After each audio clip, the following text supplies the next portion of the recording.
What kind of pilgrimage can tilt markets in distant cities and make map-makers draw a king with a fistful of sunlight? Follow the hush of camel bells and the murmur of scholars' ink. They will lead us to a sovereign whose faith and fortune turn desert paths into avenues of legend. Come closer, softly, and let the night's curtain fall around you. We will travel by candle flame across a continent written in water and wind. Rest here and listen. The Sahara keeps its own heartbeat, and tonight it will lend it to us. The story begins where the river bends like a silver saber in the dark, where the Niger, wide and unhurried, scatters itself into a filigree of channels that braid and unbraid with the seasons. Here, in that inland delta where fish flash like quick coins and the ground drinks deeply when the floods arrive, villages breathe to the rhythm of rain and withdrawal. Rice paddies rattle softly when the harmattan comes, and fields of millet and sorghum lift their heads to the sky. Children learn the taste of clay jars cooled by water, and herders read the grass as if it were a script. Traders arrive with stories folded into their saddlebags, and the river carries those stories onward, as patient as scripture. At dusk, when egrets pass like brief flags of white, you could swear the water remembers every footstep that approached it. Gold sleeps nearby in the old mountain bones. It lies in streams and seams, hidden but not silent, for it speaks in the tongues of smiths and merchants, in charms tied to wrists, in dust that glitters on a forearm after work. Bambouk and Beret, names like doors in a sentence, are the storerooms of this brightness, and beyond them people speak the word Wangara with respect, meaning traders who know the secret alleys of commerce. Salt, that white cousin of the sun, comes from the north on the backs of camels, crystal upon crystal from the bitter pits of Tagaza. The balance between salt and gold is an old conversation here, older than kings. The diet of cities and the pride of treasuries depend on their pact. Historians note that these routes were not merely roads for wealth. They were lessons passed from hand to hand, languages kissing at the edges, the Quran moving in and out of saddlebags like a portable city. Every kingdom starts as a promise spoken aloud by the land itself, and Mali was no different. When wood smoke lifted from the hearths of Niani and the drums called at sunset, the past came near like a careful elder. Sundiata Keita, the Lion King of memory. His name is a soft thunder that still rolls through the western savannah, and though our tale belongs to another of his line, the chords of his song support the melody that follows. The Keita dynasty grew from his triumph and his compromises, from the craft of ruling among tributaries and traders, from knowing when to hold the spear and when to extend a cloth of welcome. Justice sat under a tree with a patient face, and griots, the heart's librarians, kept the ledger of deeds. In this garden of rulers, another tree would later reach its highest branch. Mansa Musa, the pious sovereign. He stepped onto the dais of history in the early 14th century, and the throne recognized him as if they had been whispering to each other for years. He was said to have governed with a scholar's calm and a merchant's shrewdness, counting heartbeats as well as coin. Some tell a river-born rumor before his reign, a tale that wavers like heat above sand. Abu Bakr II, the seeker of the horizon. According to one tradition, this predecessor launched a fleet westward to test whether the ocean had an end, then surrendered his crown to exploration. Historians debate the chronology and the reliability of those lines, yet the legend remains a lantern in a dark corridor, not to guide the ship perhaps, but to teach the courage that makes any voyage thinkable. Musa's own voyage would be of a different sea, one whose shores were minarets and holy stones, whose tides were prayers. Islam's lanterns already glowed along Mali's roads. Traders had brought them, a verse here, an imam there, the careful geometry of a mosque rising from mud and wood. The faith entered the kingdom as a guest who soon found a seat at the family table, and gradually the household reoriented its rituals without surrendering its soul. In market courtyards, scholars unfolded their leather-bound texts like gardens. In palaces, Qadis adjudicated disputes with a balance in which local laws and Islamic precepts nestled like two palms together. To perform the pilgrimage to Mecca, the Hajj, was to stitch one's name into a fabric so large the eye could not take it in at once. For a king, it was an act of devotion and a calculation, a way to summon legitimacy, to be seen by sultans and jurists whose ink could enlarge your shadow. Imagine a morning where the court awoke to a decision already made in the quiet. Musa, having contemplated the cost, political, monetary, human, chose the road that bends eastward around the Sahara's rim. He understood that travel is a sermon you preach with your footsteps. He would bring alms, he would lengthen the memory of Mali's name, and he would learn from scholars whose tongues tasted wisdom shaped by distant cities. There was risk. The desert is an ocean with a poor sense of humor, and the etiquette of foreign courts can snare the proud. But a pilgrimage is also a rehearsal for humility, and humility was in the grammar of Musa's faith. He began, as kings must, by summoning the map from inside the mouths of people. The geographer you need is often a grandmother who remembers a caravan that did not return, or a salt merchant who named his camel after every well. Routes were not inked simply on parchment, they were carried in the chest.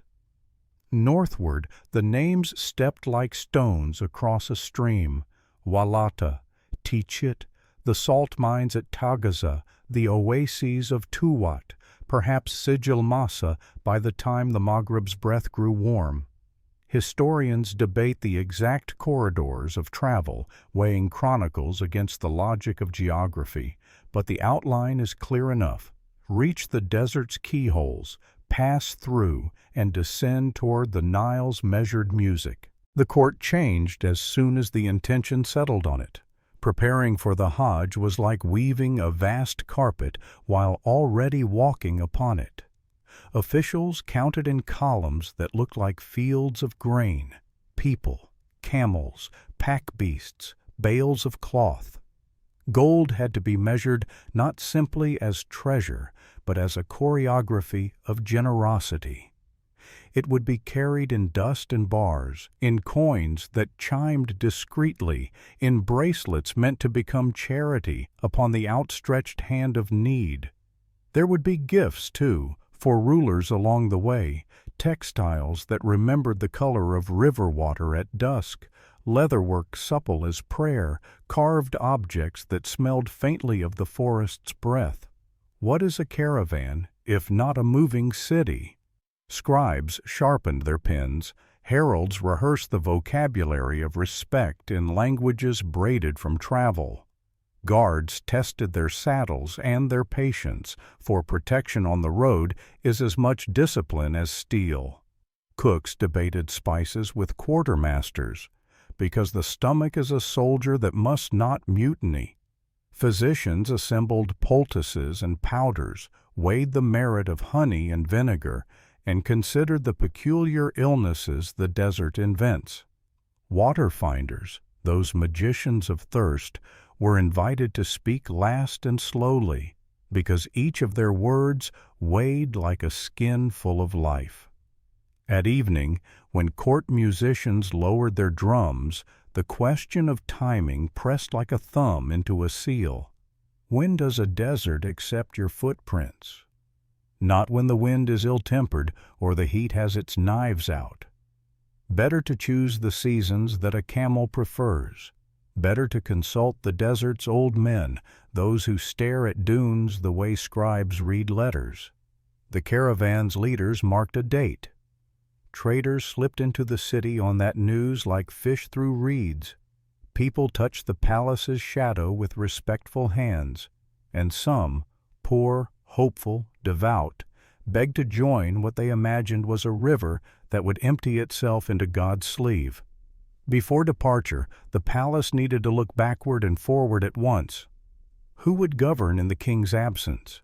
The answer had to soothe markets and reassure allies. Musa appointed stewards wise in both parchment and grain, men who could distinguish true petition from performance, who understood that justice done slowly is justice undone.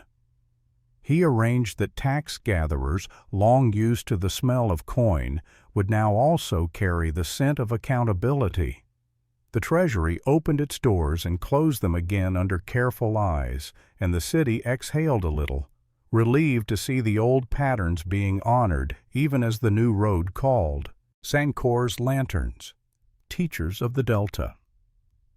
In the libraries and schools, scholars sorted their syllables for what might be gifted or brought back polished.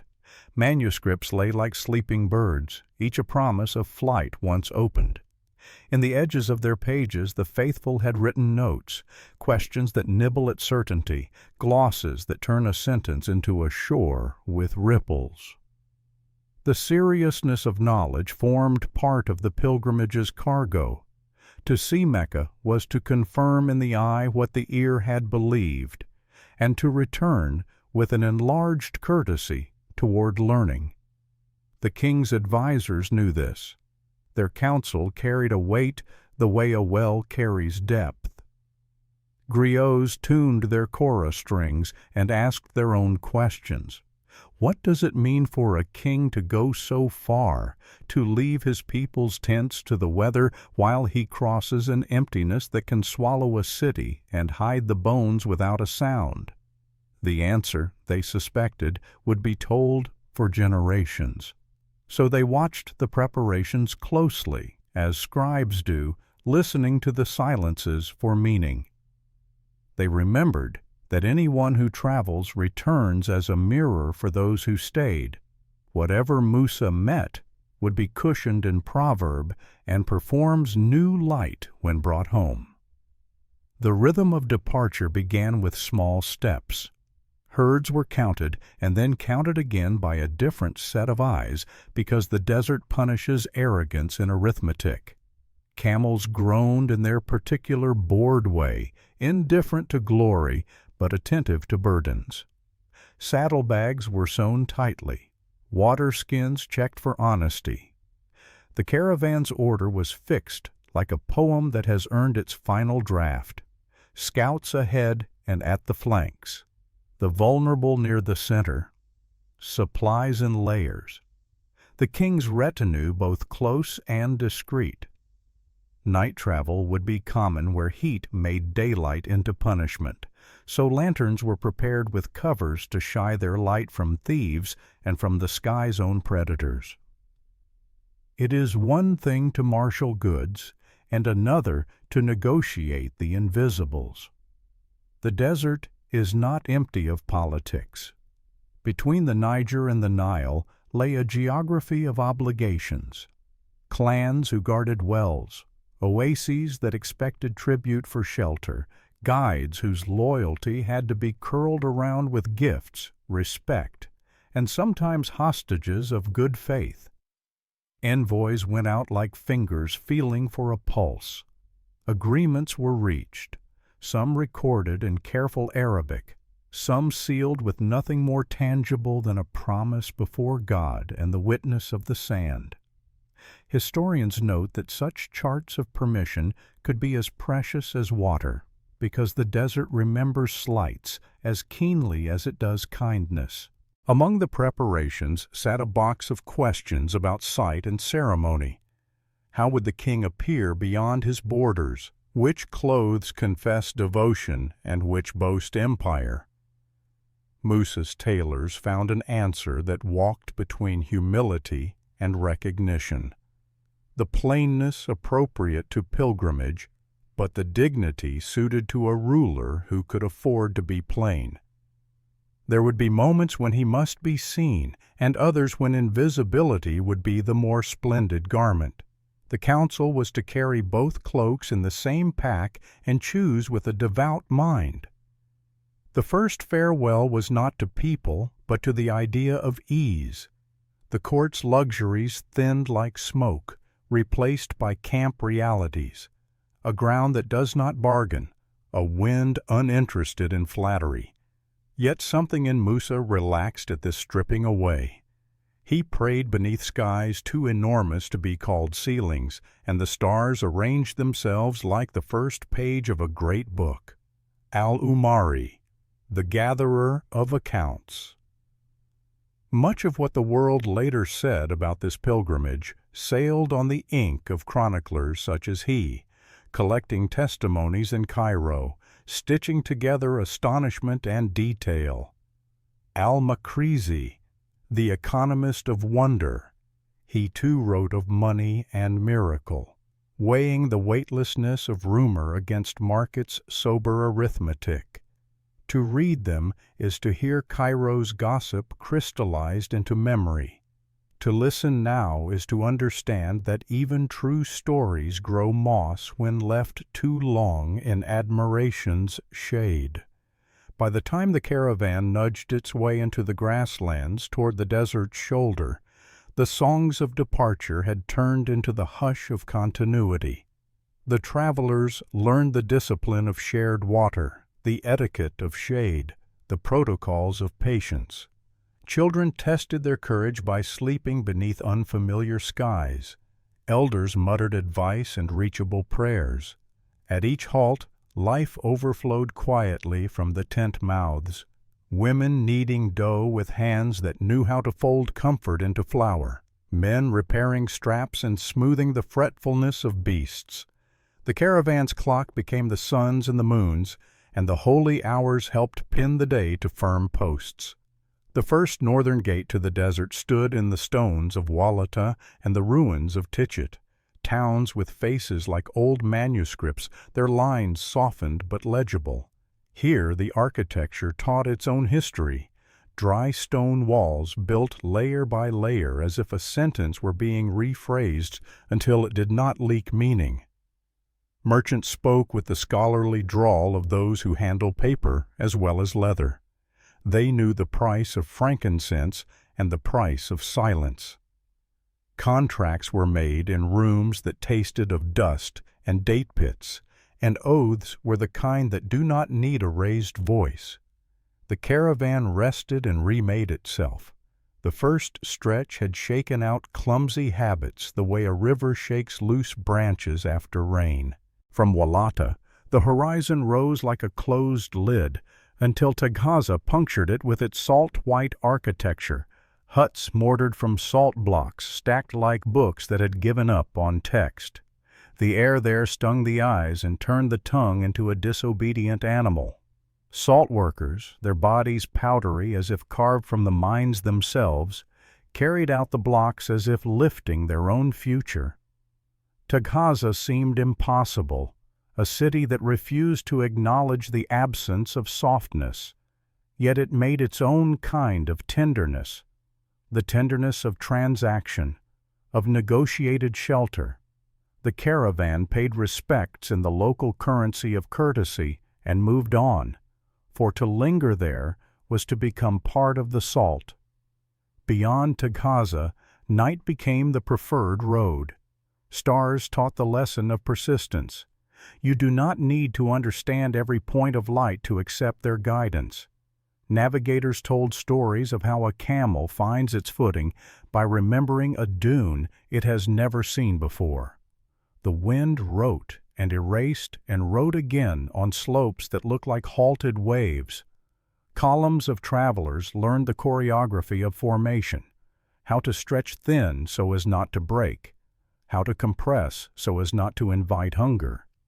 A good caravan is a long breath that never quite exhales. It is a taut patience that moves without argument. Oases appeared like parentheses in a long sentence, rescuing meaning. Palm groves crackled in the heat, wells sighed, and people performed a quiet theater of relief. Children would always, even here, run. At night the groves whispered secrets about all who had slept under them. The caravan purchased dates the way a city buys time, and news the way a lonely man buys a story. Rumors of distant courts arrived with the cups of water, of Mamluks in Cairo, of scholars who made metaphors out of law, of prices, of fashions, of wars that looked large close up and small from this distance. In such places the king learned the art of being a pilgrim in public.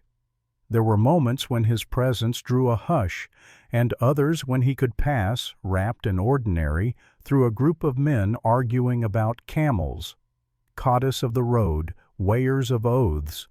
Judges traveled in the caravan's shade, ready to untie knots between strangers quickly and well. Disputes over water and shadow required resolution without pride.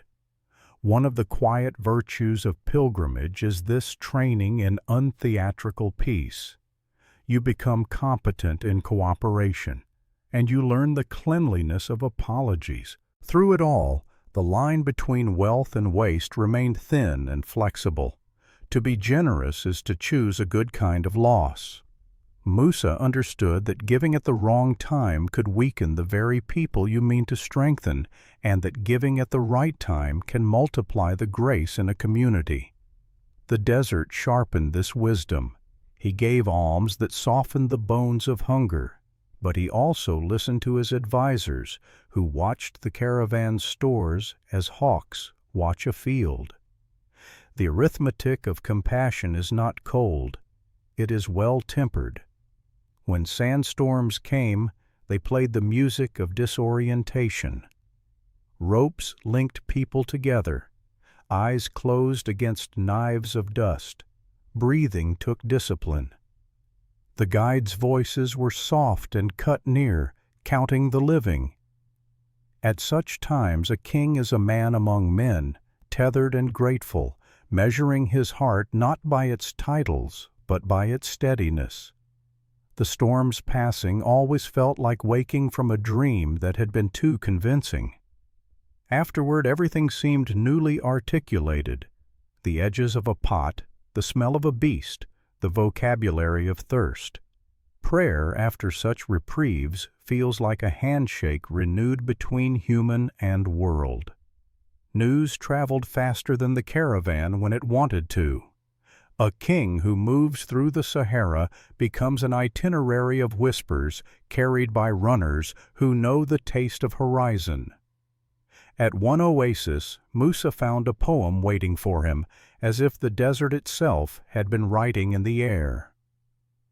Poets of the margin, keepers of gentle thunder. They crafted verses about the strangeness of abundance kissing austerity, about a ruler walking toward the shrine like any other man, and yet not like any other at all. He received the poem with a smile that remembered teachers. A king not flattered by poems is like a well offended by water. Musa drank gratefully, then moved on. Yet this first part of the journey does not end in destination. It ends in the refinement of desire. Each mile trimmed away vanity from the idea of the Hajj and polished its core, to be seen by God in the company of the faithful, to return more stable and more human. The caravan's steps grew familiar with the cadence of devotion, and the travelers' conversations slid toward what matters after one has named what one owns. A rhythm of quick devotions and slow reckonings settled in camp, and under the stars, a few men realized that generosity is not a coin we spend on others. It is a door we open in ourselves to hear a better music. Back in the memory of Mali, the court waited with the curiosity of fields awaiting flood. Messengers went back and forth like careful bees, delivering small reports that meant much to those who could read them. The kingdom's patience was an act of governance. Not every decision needs the king's hand, and a people grow stronger when their trust is exercised. In Niani, the smiths sang to their fires as they always had, and children learned to read the bones of fish for weather. Nothing and everything had changed. A traveling king does not empty a place. He stretches its fabric. As the caravan neared the Sahara's more guarded doors, Musa began to feel the gravity of a distant city. Cairo, with its minarets like lifted fingers, with its markets full of languages, with its throne that measured foreign kings the way a jeweler taps a coin. He knew that he would soon meet rulers whose eyes were as skilled as their customs were demanding. Al-Nasir Muhammad, Sultan of polished protocol. The thought of him pressed against the future like a seal warming in the hand. Musa was not afraid exactly. He was attentive, which is a kind of noble fear. But first, the desert must be crossed fully, and that is never done merely with intention. Our part closes at an oasis where palms dangle their questions into the well. The caravan sleeps, and the king is awake, praying under a sky that wears all the stars at once. He asks for safe passage, and he asks for the wisdom to spend his wealth where it becomes water in thirsty places, and for the courage to bend only where bending is devotion. A breath of cool air moves like a page turning. Dawn, thin and certain, begins to draw a line across the eastern dark. And in that pale line lies a city the whole caravan has never seen but already dreams of, a city where the Nile learns the news of gold, where scholars weigh legends and markets count astonishment. The road is a long taut string, and somewhere ahead Cairo plucks it, making a note that hums through the sand. By the time the decision ripened from prayer into policy, the palace sounded different, as if someone had lifted the roof and let in a larger sky. Corridors that once held idle gossip now relayed measurements, inventories, and the discreet thunder of authority. Lists, those quiet spines of civilization, multiplied. In the courtyards the rhythm of hammers and the purr of looms braided with the cadence of recited verses, and it seemed that even the trees leaned forward to overhear. The pilgrimage had stopped being an intention and had become a city in motion, only its streets were not yet laid down. A caravan must be woven before it can walk, each thread chosen, tested, crossed over and under its neighbor until the cloth is strong enough to endure the weather of the world. Counting began with animals, for the desert respects beasts who respect it. Camels, those professors of thirst, stood chewing as scribes marked tallies in a script that preferred patience. The animals were sorted by temper and task, the placid for burdens, the fussy for speed, the proud for show, the unflappable for nights when fear would wish to be contagious. A whisper went among the handlers about the necessary numbers. Scores of camels for water alone, others for tents and food, others to carry what generosity would one day scatter. Historians note that later chroniclers inflated numbers into the thousands as if to build a monument from digits. Yet even the sober reckonings suggest a procession large enough to be called a moving province. The counting did not end with camels. Horses for the king's guard were brushed until their coats remembered water. Donkeys and mules, the unromantic saints of any journey, were assigned humble burdens and the honor of reliability. The treasury unlatched its tongue of iron, and cold light fell on warm color. Gold waited in sacks sealed with wax and marked by a careful hand. There were bars that remembered furnaces, coins that chimed like tiny doors when poured, bracelets and rings destined for hands not yet imagined. Weighers stood by with scales, and each myth call, a word both weight and whisper, tilted the balance with the stubborn authority of the earth. A myth call of gold about the weight of a date stone could change a day's fortune. The king intended to change years. With him traveled not only the bright metal, but the etiquette of its use. Alms for the poor as law and solace, gifts for rulers and scholars as diplomacy and delight, endowments whose interest would outlive the giver, a garden planted in the account books of God. Among the rooms where leather breathed and linen sighed, quartermasters argued with gentleness, for they were arguing about life. Dates, that sun-distilled mercy, were measured in sacks and in hopes.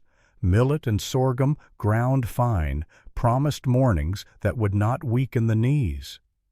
There were sacks of barley for the animals and tins of clarified butter to persuade food into comfort.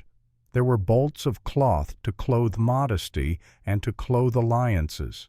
The ovens that would travel with the caravan were tested, the clay remembering heat the way old men remember music. Cooks sharpened knives and swapped stories about what a stranger's spice can do to a familiar hunger. In one ledger a clerk wrote the unreadable figure that stands for water, which is to say, for everything. Physicians assembled their apothecary of the road, honey for wounds and throats, vinegar for cleaning and courage, herbs to calm the belly, herbs to rouse it, herbs to invite sleep when the night grew too wide. They consulted with camel doctors over liniments and pads to spare the animal's feet. They examined the iron of the horseshoes and approved the nails as if they were priests approving pronunciations. A caravan does not only carry goods, it carries contingencies, and the physicians' chests were full of answers to questions that hope pretends will never be asked. Beside them, the water finders, the desert's listeners, untied and retied their ropes, weighing not the rope, but what it promised. Eyes narrowed the way astronomers narrow theirs. Envoys went out like early swallows, scouting the weather of obligation. The Sahara was not an emptiness, but a lace of loyalties and permissions. Between wells lay not only distance, but jurisdiction. At the mouths of oases stood the quiet arithmetic of tribute. Scribes drafted letters in Arabic to chiefs of Sanhaja stock who would expect the respect due to history. Translations in local tongues followed, because hospitality knocks faster when addressed by its own name.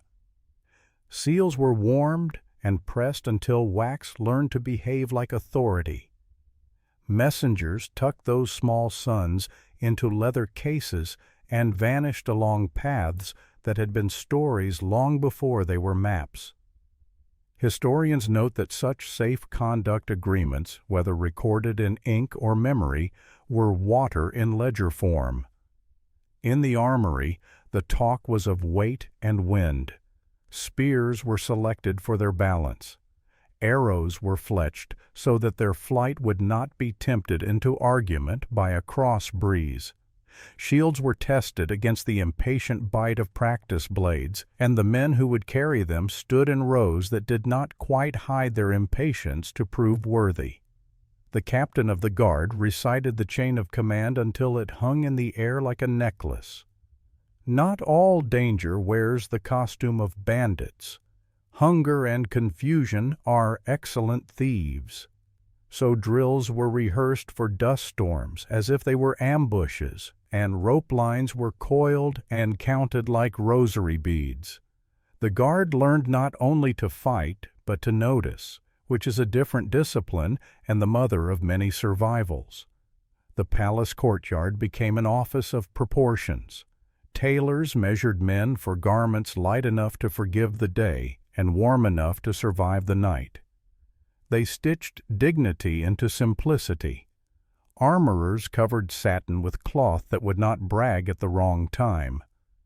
The king's robes became a question answered in two languages: a pilgrim's humility, plain in the cut; a sovereign's responsibility, plain in the poise. The tailors set aside rich textiles not for wearing, but for giving. A gift is a sentence a ruler speaks in cloth, and the grammar must be flawless if the meaning is to arrive unmarred. Within the lamp-lit calm of the chancery, ink made bridges. Treaties were drafted that named the caravan not as a threat, but as a guest in a market. The head scribe composed letters to notables in the oases of Tuat, to merchants in Sigil Masa whose fathers had, in their youth, sold salt to men who had never seen the sea, to jurists whose fatwas carried local rivers of authority even in the desert. The language was generous without being expensive.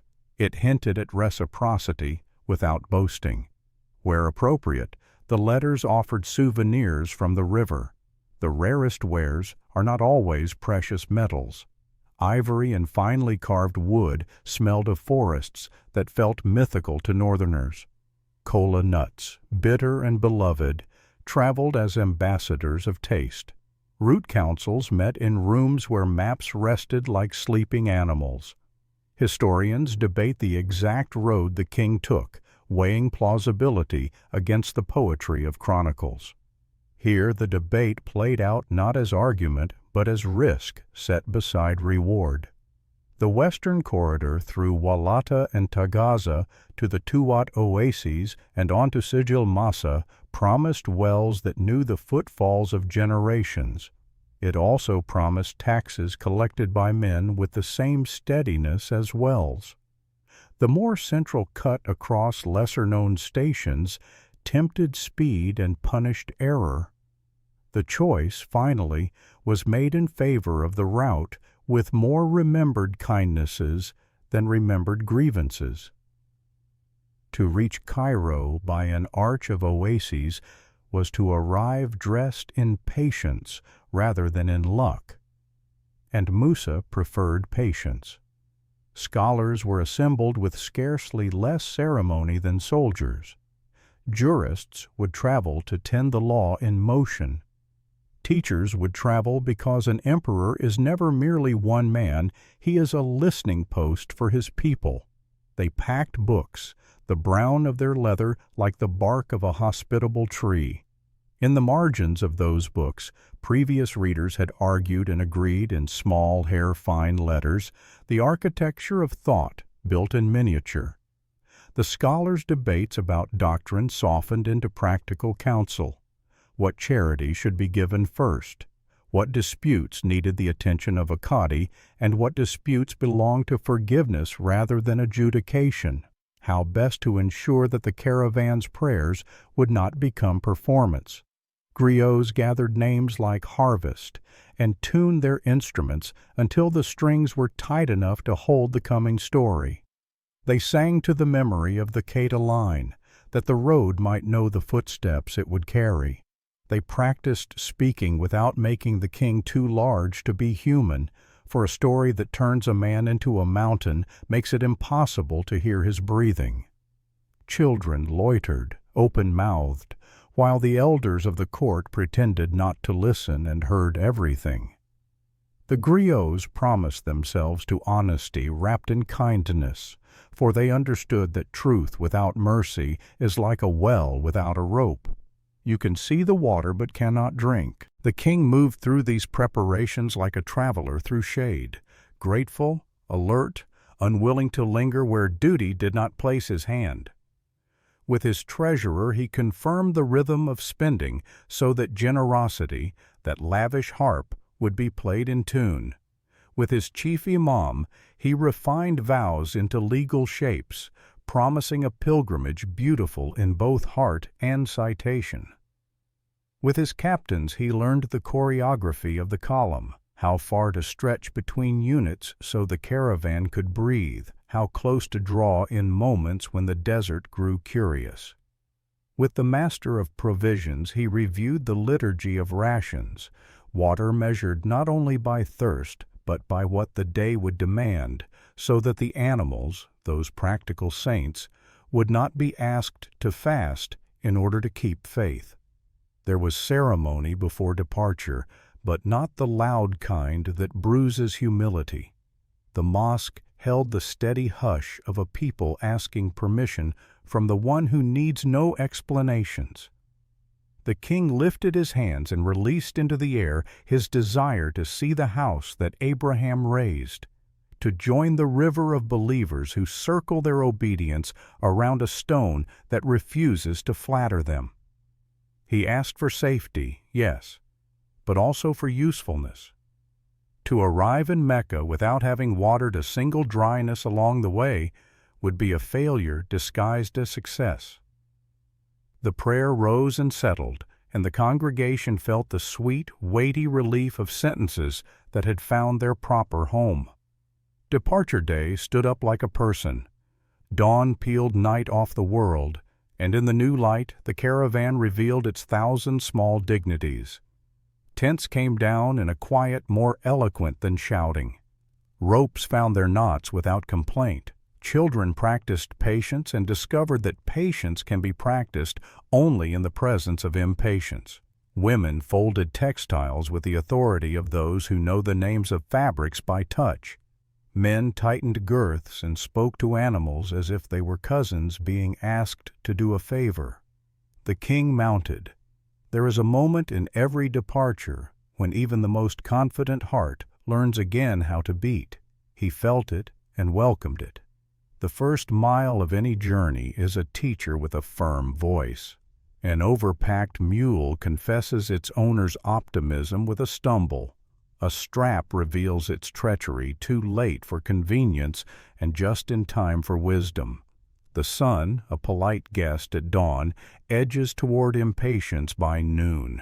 The captain of the guard slowed the column to the pace of the slowest grace. Scouts rode out ahead with eyes low and wide, reading the sand like a manuscript whose letters shift after each breath of wind. The order of march settled into a poem. The vanguard kept time. The heavy loads hummed bass. The king's cortege played a steady middle. The rear guard tied off the verse so that nothing could slip out of the stanza unnoticed.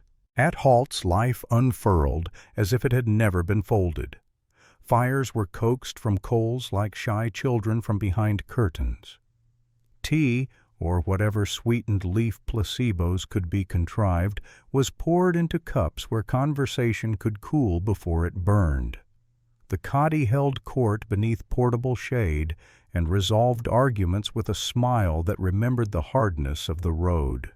The muhtasib of the moving market checked measures and weights that had a habit of drifting toward optimism. Fairness is a kind of water, and he poured it where needed. The call to prayer punctuated the day, not as interruption, but as stitching. The caravan became a garment fitted to the body of time. Numbers haunted the edge of everything. How many days to the next certain well? Historians, their fingers dusty with the years, know that the calendars of caravans do not match our modern clocks. A day's march could be a short parable when heat ruled like a petty sultan. It could be an epic stretched under cold stars when the night grew merciful. The watermaster kept his list like a psalter. Skins were counted, not to hoard, but to prevent generosity from becoming carelessness. There were rules. No one drank alone. Animals drank first. Arguments waited until after thirst had been given its due. Even in luxury, thirst is a democrat. In scarcity, it is a tyrant we can only outwit together. Messengers propagated along the caravan's flanks carrying more rumor than letter. They reported that the northern oases had received the king's courtesies and sent back courtesies of their own, which is sometimes better than troops. They told of prices along the way, of what dates cost where the palms were stingy, of what salt cost where the earth received no gratitude for it. They warned of a clan made prickly by last season's offense, and the king's council discussed whether an apology could be handed down like bread. Apologies travel badly when sent alone. It was decided that a small gift would accompany the words, that they might arrive with weight enough to be taken seriously. Within the inner ring of the caravan lay the treasury in motion, an anatomy of trust. The treasurer wore his serenity like armor and slept with his keys beneath his head. The gold was divided into portions, alms to be distributed at every notable halt, gold for sudden needs, the small crises that need a coin like a bandage, gold reserved for Cairo, where the markets could read a king's character by the way his generosity entered their ledgers. Scales moved with the procession, polished as often as they were used. The men who weighed and recorded were rotated, lest familiarity invite opportunism to take off its shoes and sit down. The king's tent at evening was a school whose curriculum the road appointed. Merchants came to ask about customs at the edge of empires and to render tax promises with hands that had been washed with care. Scholars came to advise on the theologies of distance, how to keep the heart close while the body traveled. They advised also on more immediate problems, like how to persuade men to accept judgments they did not like without breaking the companionship on which survival depended. The captain of scouts spread his maps and scratched lines in the dust with a stick. The lines knew how to move. The king listened the way a thirsty man drinks. The question of Cairo became a steady moon that tugged the tides of conversation. Reports grew fleshy with detail, a city of minarets and markets where languages negotiate with one another as easily as goods, a court that understands the theater of power better than any poet, a sultan whose smile measures as shrewdly as his eyes. There were discussions about protocol, the question of prostration before a ruler and the alternative gestures of respect, the choreography of gifts so as not to insult with too little or embarrass with too much.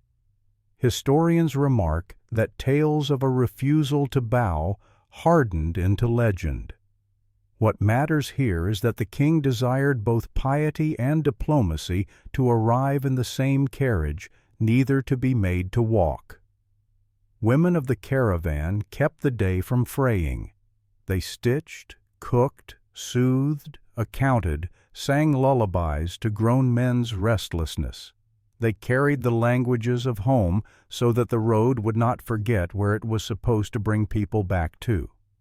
Children learned the curriculum of sand, how to obey shadows, how to walk without waking snakes, how to remember the names of the people who kept you alive. The old told stories that seemed, at first, to be about heroes and were, in fact, about the geometry of community. In the hush after the stories, sleep did not always come. The stars offered consolation instead. Taghaza was still in the future, a city of salt whose name tasted like grit even in speculation.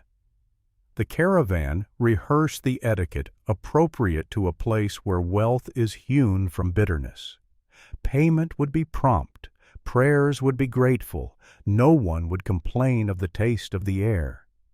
The jewelers discussed with the quartermaster how much salt to buy for conveyance back to the south as ballast in the economy of exchange. The ledger scratched its quiet approval beneath the scheme. The idea that salt can travel as value in both directions pleased the accountants. The idea that nothing tastes quite right without it pleased the cooks more. At last the edge of the savannah began to fray into the moodiness of sand. The color of the land changed the way a thought shifts just before it is understood. Trees gave up on height, shrubs consented to be punctuation, the horizon grew clean and merciless. The caravan's column thinned and lengthened, not to flaunt size, but to avoid crushing the surface that would soon wish to reject every footprint. The air hardened a little. The sun stapled itself higher. The desert had come to meet them with an expression that promised it would not lie, and the caravan, which had become a single patient creature made of many, did not lie to it either. There were rehearsals for night travel, for the stars are reliable in a way the day sometimes is not.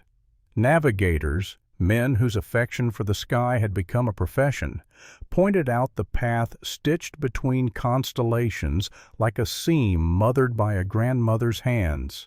They taught younger eyes how to recognize a compass without needle or word, how to read Orion as a signpost, not a story, how to trust in the humble precision of the Pleiades.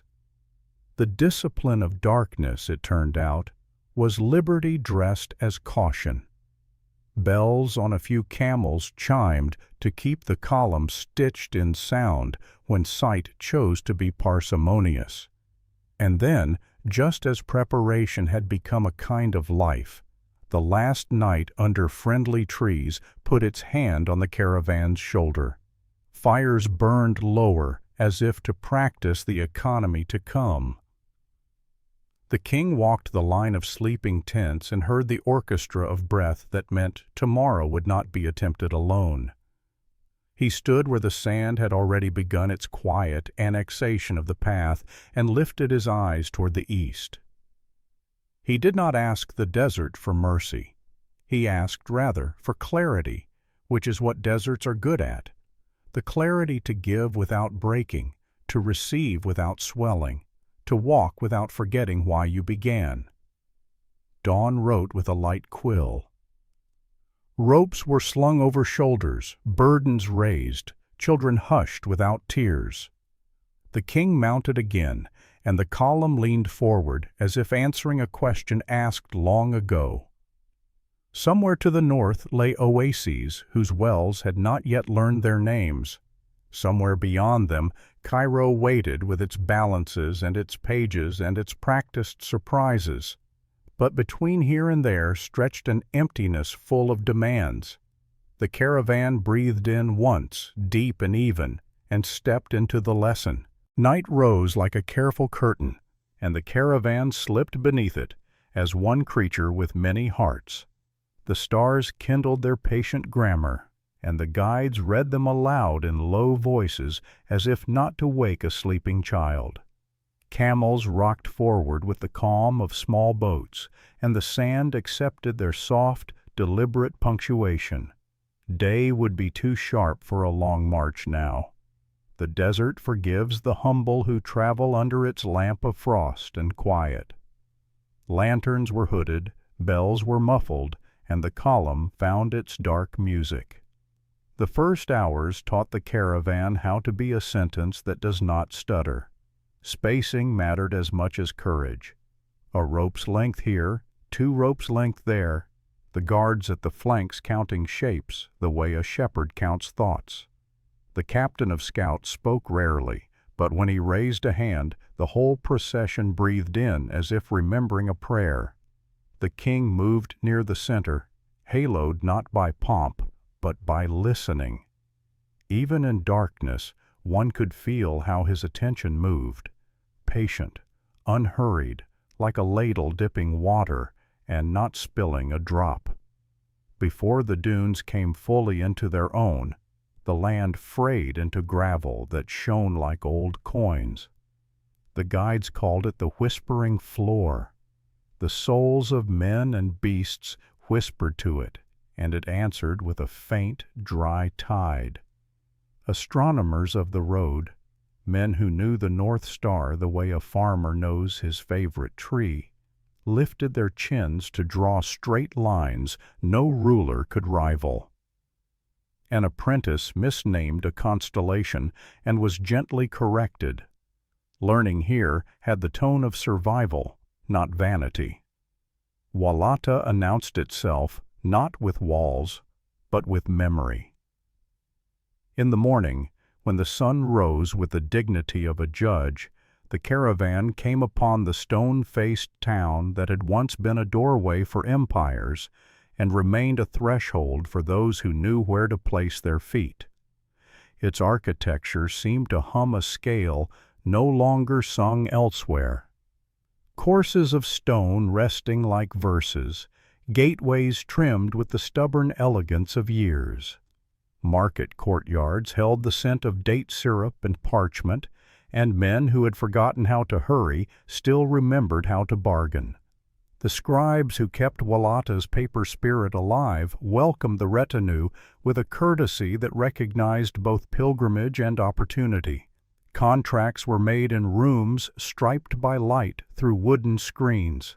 The ink was a soft brown, the seals red like small, domesticated sunsets. A judge in a turban that had survived many fashions weighed 2 quarrels brought by caravan men and resolved them with humor that did not mock. "If you wish to keep company with the desert," he said, "first make peace with each other.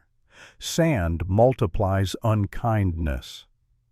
The caravan left him gifts of cloth and gratitude, and his smile tucked into their saddlebags like a blessing they would discover later. Beyond Walata, Tichit's long memory rose from the plain like a low hymn. Stone compounds leaned into one another as if sharing old jokes about wind. Children watched the caravan like an unfolding story and pointed at the camels with the glee of first readers. There, under a fig tree that had learned generosity by repetition, merchants offered advice about wells and seasons, and guides traced oases in dust with sticks that had the air of wands. Historians note that Tichit's old neighborhoods still speak in the geometry of their walls. Here the caravan learned to trust the map made by houses, their angles, their doors, their stubborn persistence against emptiness. Between these stone syllables, the desert tightened its jaw. The dunes began to rise, not as obstacles, but as questions. Camels answered them with indifference, climbing and descending like familiar prayers. The wind did its delicate carpentry, shaving crests into knives of light. The caravan found the cadence every good traveler learns. Do not fight the slope. Befriend it. Rest at the foot of a question, then move into its curve. Men who thought themselves strong learned to walk like water.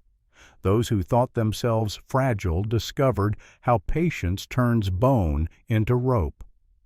Tagazah came out of the glare like a city made by stubborn angels who had only salt to build with. Its huts, stacked from rectangular cakes, glittered cruelly. The air tasted like an argument with the sun. Workers, their skin salted to a matte sheen, shouldered blocks while singing a scale at once resilient and resigned. Here wealth had the grain of bitterness. Every mouthful of air petitioned for mercy. The caravan bartered for salt not only as commodity, but as witness, for carrying those pale bricks southward would prove the journey had held its course across the blankness. Payment in Tagazah had the quick, dry sound of transactions that know they must be brief. Musa gave gifts beyond the fair price, remembering that generosity is diplomacy's oldest language. He spoke with the headman whose eyes were bright with that polished intelligence the desert grants to those who refuse to be fooled twice. They exchanged courtesies that had learned to travel without moisture, quick, efficient, sincere. The caravan stayed the shortest time that respect allows. A place where the very walls are salt does not invite lingerers. It invites gratitude for departure. The Sahara's true personality revealed itself past Tagazah. The dunes smoothed into seas. The wind rose without apology. The sun tapped each shoulder to see who would flinch. Here the caravan's rules hardened into kindness that looked like law. Drink with someone else watching. Count for yourself, then for your neighbor. Tie your tent with knots. Your tired hands can still untie. Forgive small offenses before they grow teeth. The watermaster's ledger became a kind of psalm. He touched each skin as if it were a sleeping child, and when he frowned, men knew to tighten their belts. Stargazing under such exacting heavens became liturgy. The apprentice navigator learned the small companions that keep the North Star honest. He traced a path between familiar points and new arguments. "Remember," his teacher murmured, "the sky is a map today, and tomorrow, and in the years when you will be old. But your eyes are not the same from night to night. Make allowances." They whispered the names of stars like old neighbors, some Arabic, some older still, some conjured anew by the road's need. One night the Pleiades glittered like spilled millet. The apprentice, aching from hours on a camel's patience, felt a kinship between that scatter and the caravan's lamps. Both small, both stubborn, both making a pattern from distance. There were ordeals as honest as arithmetic. One morning, a waterskin betrayed its seam and leaked during the last hours of darkness. The man responsible wept with a quiet that embarrassed his friends. The captain of the guard said nothing cruel, only reassigned him to walk beside the watermaster for a week, to learn the language of seams and quiet vigilance. On another day, a wind rose with knives in it, the kind of wind that sharpens without cutting and leaves the throat punished. Ropes linked the column in beads. Men closed their eyes to keep the desert from entering and becoming permanent. When the world softened again, smiles were slow and grateful as dawn. A child fevered. Her mother sang old lullabies flavored with new fear. The caravan stopped early, turned its shade into a forest of cloth, and physicians brewed the mild magic of leaves and honey. Musa came to the tent door without retinue and asked for permission to stand there and pray. He did not command the fever to leave. He simply refused to let the mother be alone while fighting it. In the morning, the child's heat had lowered, and the caravan rose with a collective courtesy quieter than cheering. Sometimes victory is a small coolness returning to a brow. Sometimes leadership is the gift of company. Guides told stories to measure distance. "Here," one said, pointing to a slope where the sand gathered differently, "a caravan broke its line 2 summers ago. They chased a mirage that looked like a lake with kindness in its voice. They came back shamed and thirsty and learned to mistrust the wind when it carries water in its mouth." Another guide gestured toward a ruined cairn half swallowed by drift. "There," he said, "we left dates for a stranger who would come a day later. He was a man who had once tried to cheat us. To leave food is not to forget an injury. It is to remember what it means to be human." The caravan absorbed these parables not as entertainments, but as bright threads in its fabric. At an unnamed oasis, palms lifted fronds like blessing hands. The well's water was deep enough to hesitate before leaving its home.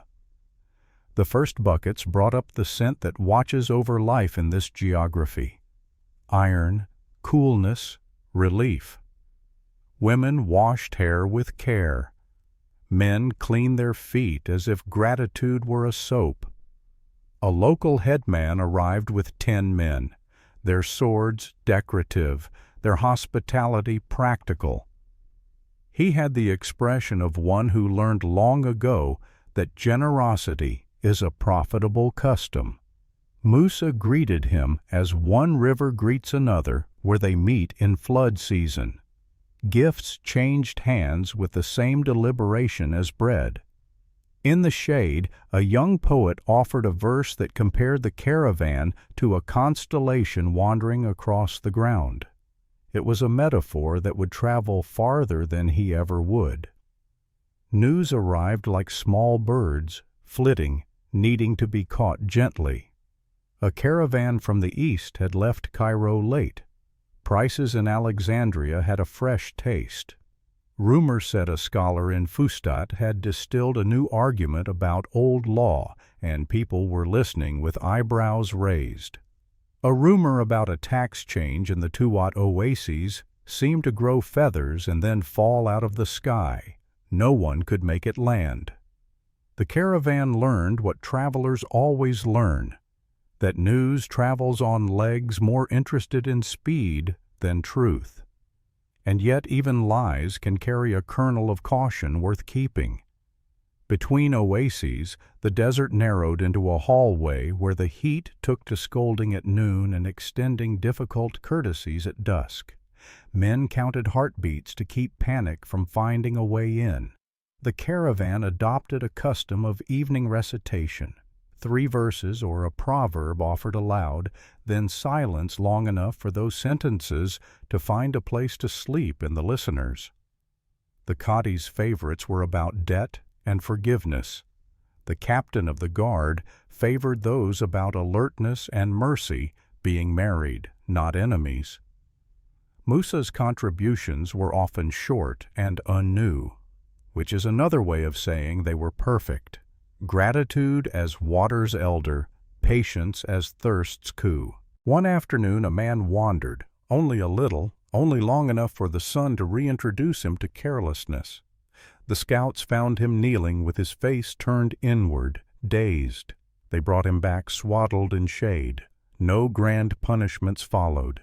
The caravan crafted its discipline the way a parent shapes a child, firm without humiliation.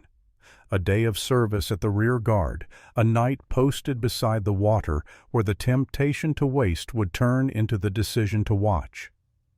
When he rose from that night, he had the look of someone who had noticed that community is a tent that breathes with you only if you seal it for others when the wind rises. At last the Tuat oases offered their string of green parentheses, each one sheltering a small grammar of life.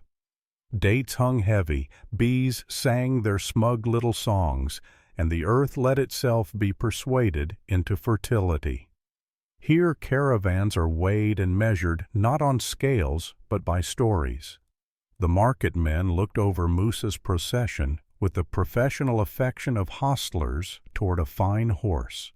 Prices adjusted themselves according to mathematics that included risk, distance, rumor, and appetite. Musa's treasurers, discreet as shadow beside a wall, moved coins and cloth with the calm of those who answer only to a higher ledger. In Tuat, a leather worker put into the king's hand a waterskin stitched with a pattern he called the path of returning. It twined upon itself, never crossing, never closing. So that you remember, he said, that departure and return are 2 names for the same obedience. He would accept only half the price offered, and the king doubled it instead. The leather worker laughed at the mathematics of honor, which is unlike any other arithmetic, and kissed the coin as if it were the back of a child's head. Leaving the oases, the caravan faced a stretch of gravel plain that reflected the sun like broken promises. Here even the camel's patience thinned. Men wrapped their faces against light and silence. The wind lay down, as if to make the heat's arguments easier to hear. A man fell and rose and fell again, and the third time he found that the ground would not consent to be floor any longer. It chose to be a roof closing over his understanding. 2 guards lifted him with a kindness that did not ask to be thanked. The physician put a pinch of salt on his tongue and said, "Live now, apologize later." An hour under a moving shade, and the man remembered his right to continue. One evening, when the breeze wore the thin perfume of faraway water, the griots gathered the children and adults who still remembered how to listen like children.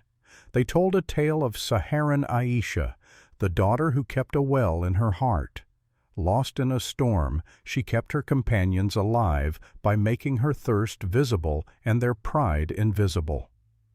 "We are never so rich," the griot said, "as when we can convince a neighbor to accept help without feeling small." Musa, listening behind the circle, felt that the story had flushed the dust from his chest. He slept with more kindness in his breath. A sudden illness visited one of the guides, the kind that arrives with pain folded into it like a cruel gift. The physician's hands did what they could. The imam's prayers moved like water over stone. The guide himself, looking not yet old and already beyond haste, called another by name and gave him a strip of leather to wear on his left wrist. "It smells like the wells to me," he said, smiling at his own nonsense. "So you will not miss them." He did not speak again. They wrapped him in cloth that was not expensive but clean, and the sand received him with its matter-of-fact dignity. A cairn rose, stone by stone. The caravan moved on at dawn a little quieter and a little more exact in its kindness. Through hardships, Musa's generosity learned discipline's steps. Alms were distributed not as display but as medicine for specific ills. A woman with an infant received more dates than a young man with strong legs. A widow traveling alone received a promise that had the sound of a sister. The treasurer's scales spoke with their delicate tongues, and men recorded the gifts with care to honor both the giver and the need. Historians note that later in Cairo, coin would become a public river. On the road, it was a thread quietly stitched through the fabric of days. On a night when the sky wore the elegance of silk, the caravan encountered pilgrims returning from the east. Their faces bore sun and satisfaction. Their clothes confessed both humility and pride.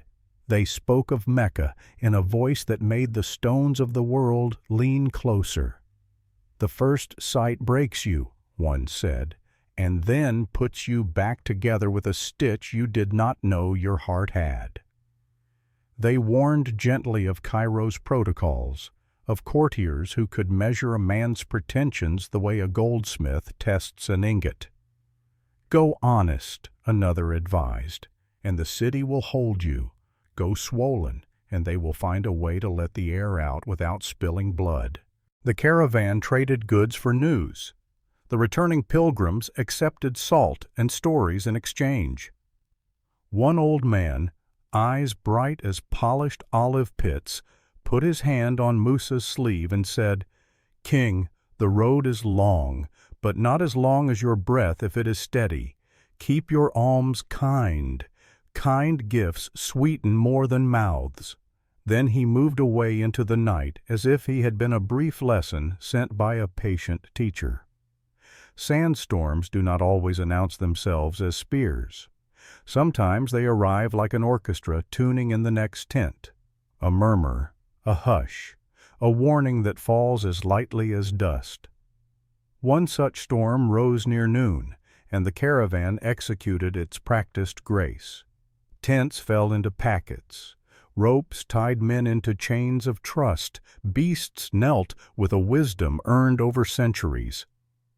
The world closed its eyes and counted to a number no one could hear. In that private dusk, men measured themselves by how softly they spoke the names of their neighbors. When light returned, cheeks were raw, lips salted with effort, and the gratitude that follows reprieve mingled with weariness to make a sweetness that shames wine.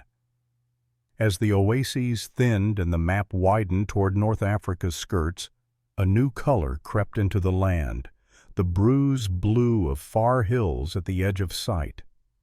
The air remembered for a few hours each evening that coolness is not a myth. Birds crossed the sky like small calligraphies. traders from the Maghrib appeared with cloth dyed in a red that did not apologize for being red. They told stories of cities where prayer towers argue gracefully with the horizon, of courts where the cupbearer knows the exact weight of a smile. Musa listened as one reads Proverbs, not for novelty, but for the old truths that come dressed as strangers. A merchant tried to sell the king a mirror framed in carved bone, so that you might see yourself as the world will see you in Cairo, he said, cunning soft as wool. Musa declined, smiling. If I look too much at myself on this road, he answered, I will miss the face of God in the next thirsty man. The merchant laughed and sold the mirror to a guard who wanted to give it to a sister far away. The world's hunger for witness is not a sin. It only needs a steady table to rest upon. The caravan's cook tents smelled of compromise and creativity. With spices running thin, women coaxed comfort from simple things. Millet porridge, salted just enough to provoke gratitude. Smoked meat shaved thin to teach the tongue how to remember. A child asked for honey and was given a tale about a bee that lost its way and found a garden better than the one it sought. Sometimes not getting what you want is the door to what you need, her mother said, and the child wrinkled her brow in the universal grammar of skepticism. Under a sky that refused to differ from perfection, Musa sat with the scholars and spoke of endowments he dreamed of making on his return. Schools where lamps would burn like minor stars, stipends for those whose poverty smelled of ink rather than of indolence, wells named for women whose names had been retired too often from the public mouth. Historians note, one scholar observed gently, that generosity and architecture are two kinds of scripture, one written in time, the other in space. Both require caretakers or they dissolve into the sand.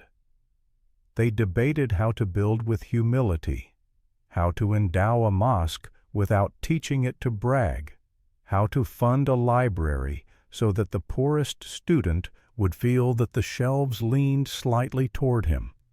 The caravan crossed a patch of stones that had, long ago, been a lake's bed. The guides walked slower as if to pay respects. Fossil shells showed themselves like tiny cup palm prints, reminders that water once told a different story here. Men who had never seen the sea traced those shells with forefingers, and for a minute the desert's old memory held them like a generous arm. We are not the first thirst, one murmured, and the man beside him, not inclined to poetry, nodded anyway. There was a night of laughter, too, because seriousness breeds its own health when laughed over respectfully. A storyteller mimed a camel who would not kneel, and a man who tried to bribe it with dates, then compliments, then long philosophical assurances. The punchline made the beast of burden the cleverer of the two, as is often just. Even the watermaster smiled. Musa laughed until his shoulders loosened, and memory let go of its ledger for an hour. Sleep came easily afterward, which is one of the purposes of such stories, to persuade the mind to unclench. At a small oasis, where the palms leaned into one another as if sharing secrets, a letter awaited the caravan. It had moved by relay, faster than beasts, faster than rumor. The seal bore the sign of a learned man in Cairo whose name was weight in scholarly circles. He wrote to welcome the king in advance and to ask whether there were books in the West he might never have seen, regional commentaries, local poetry, treatises on astronomy that had learned respect from watching the Niger's slow arithmetic. Musa read the letter twice and felt the pleasing tug of a conversation beginning before the speakers meet. He dictated a reply about manuscripts in Timbuktu and Gao, about schools where arguments had warmed rooms at night. "Tell him," he said, "that the river grows scholars like the date palm grows sweetness." Toward the tail of the desert, a different bird flew overhead, the glossy black of an ibis, its beak like a crescent that had misplaced its moon. The guides exchanged looks that combined superstition with science. "Where there are such birds," one said, "there is usually a friend of water nearby." The pace quickened without orders. Hope is a captain of its own. A day later, a breeze brought the rumor of vegetation, the faint green smell that teaches even weary hearts to throw open their shutters. Just before the land softened its voice, a final test arrived. A band of men practiced in the art of removing burdens without asking chose to meet the caravan at a narrow throat between dunes. They approached like shadows favoring impatience. The guards moved to their places with the serenity of well-trained muscles. No one shouted. Musa did not unsheathe anything but calm. A few words passed that could be remembered two ways, either as warnings that turned into advice, or as advice that remembered how to warn. Coins changed hands like punctuation. The shadows withdrew without growing into trouble.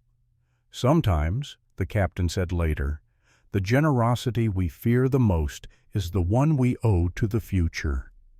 And then, as if the desert had decided they had learned enough of its curriculum for now, the horizon opened an eye colored with promise. The line of green at its edge was not a mirage, it grew instead of retreating.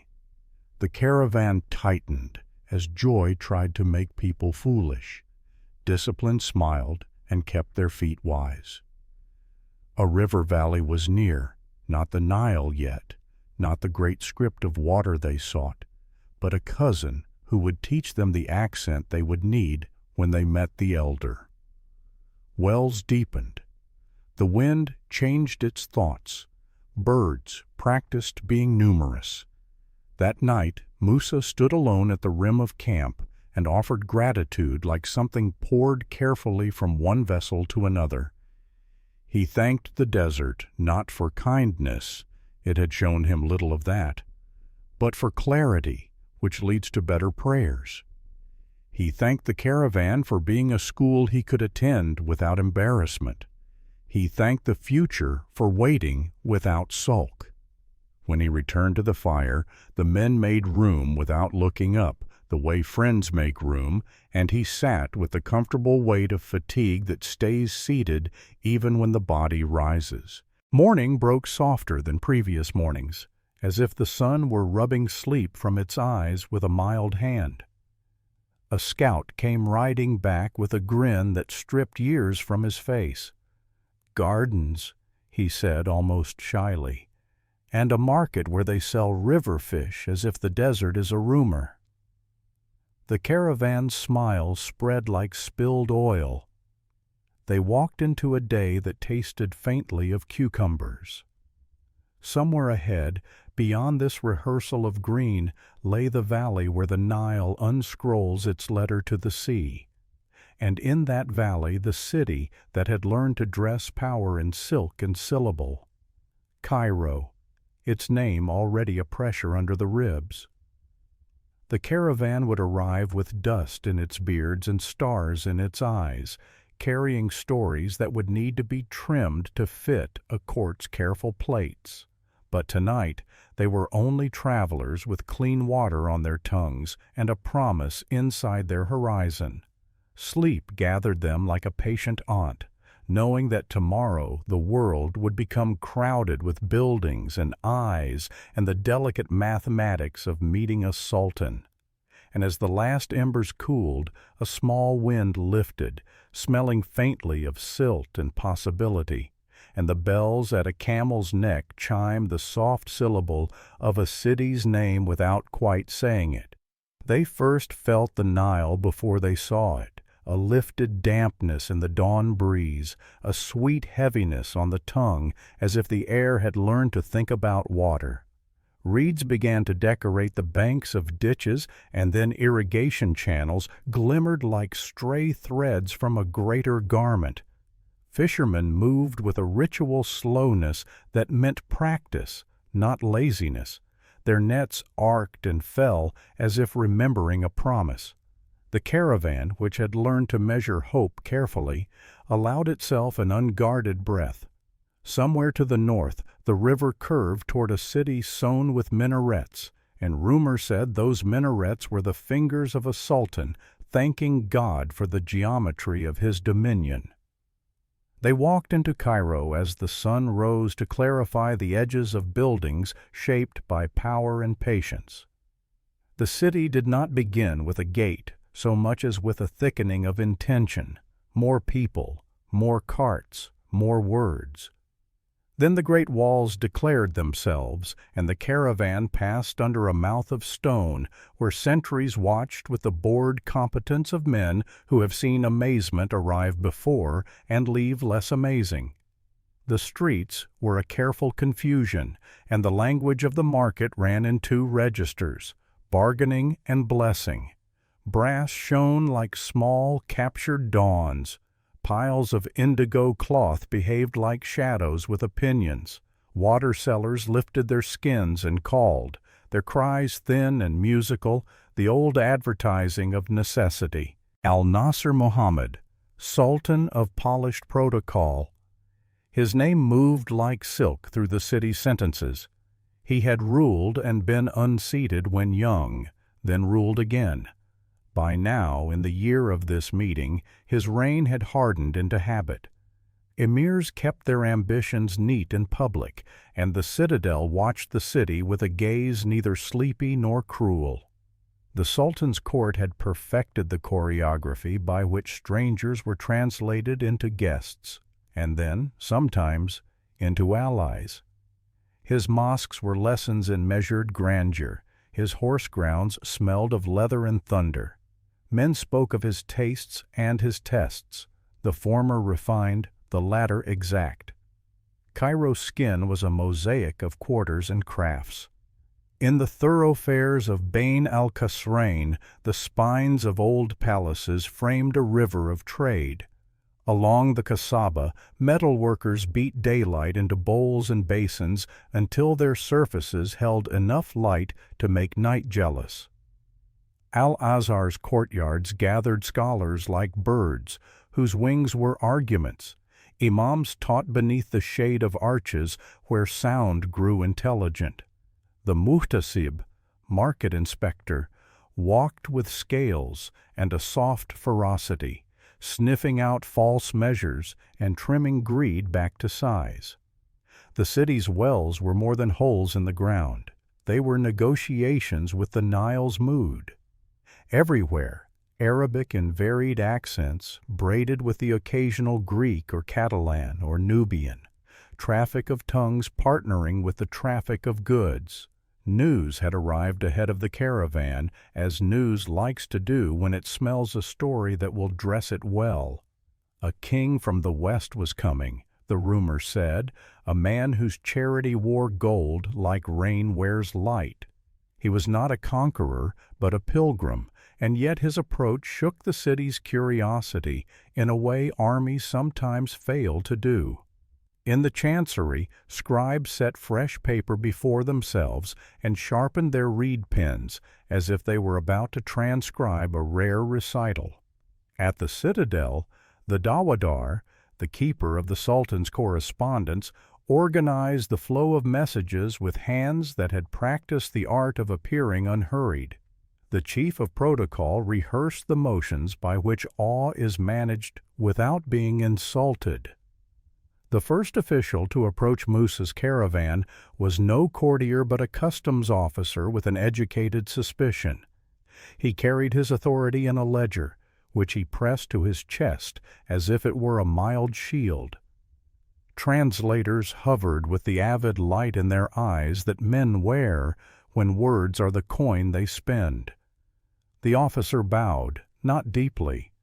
Cairo bowed only as deeply as law and pride allowed. He asked for a declaration, the number of animals, the nature of the goods, the purpose of the visit. The answers were ready: pilgrims, gifts, alms, and passage. The officer measured generosity with caution, which is the way of cities. He wrote with a practiced hand and stamped the paper with a seal that made ink into law. Camps were arranged along the city's southern skirts, where the thick braid of people thinned into manageable strands. Tents rose like a sudden memory of the desert. Fires were coaxed not for warmth, but for water. Cairo's children came to stare, fearless with the permission poverty sometimes grants. They counted camels and laughed when camels refused to be counted. Women haggled in 3 languages at once and came away with baskets that seemed heavier than time. The city sniffed the caravan the way a dog takes the measure of a traveler, quick, thorough, without apology. An invitation arrived from the citadel. The Sultan would receive the King of Mali. It came with the correct courtesies, in letters that pretended to be modest and were not. In the name of God, the compassionate, the merciful, our Lord, the Sultan, desires to honor the pilgrim sovereign who has adorned the roads with piety. The day was appointed, the hour, a blade drawn cleanly from the afternoon. The envoy who delivered the letter measured the caravan with eyes trained to separate silk from satin at a glance. He returned to the citadel and reported that even the beasts appeared pious.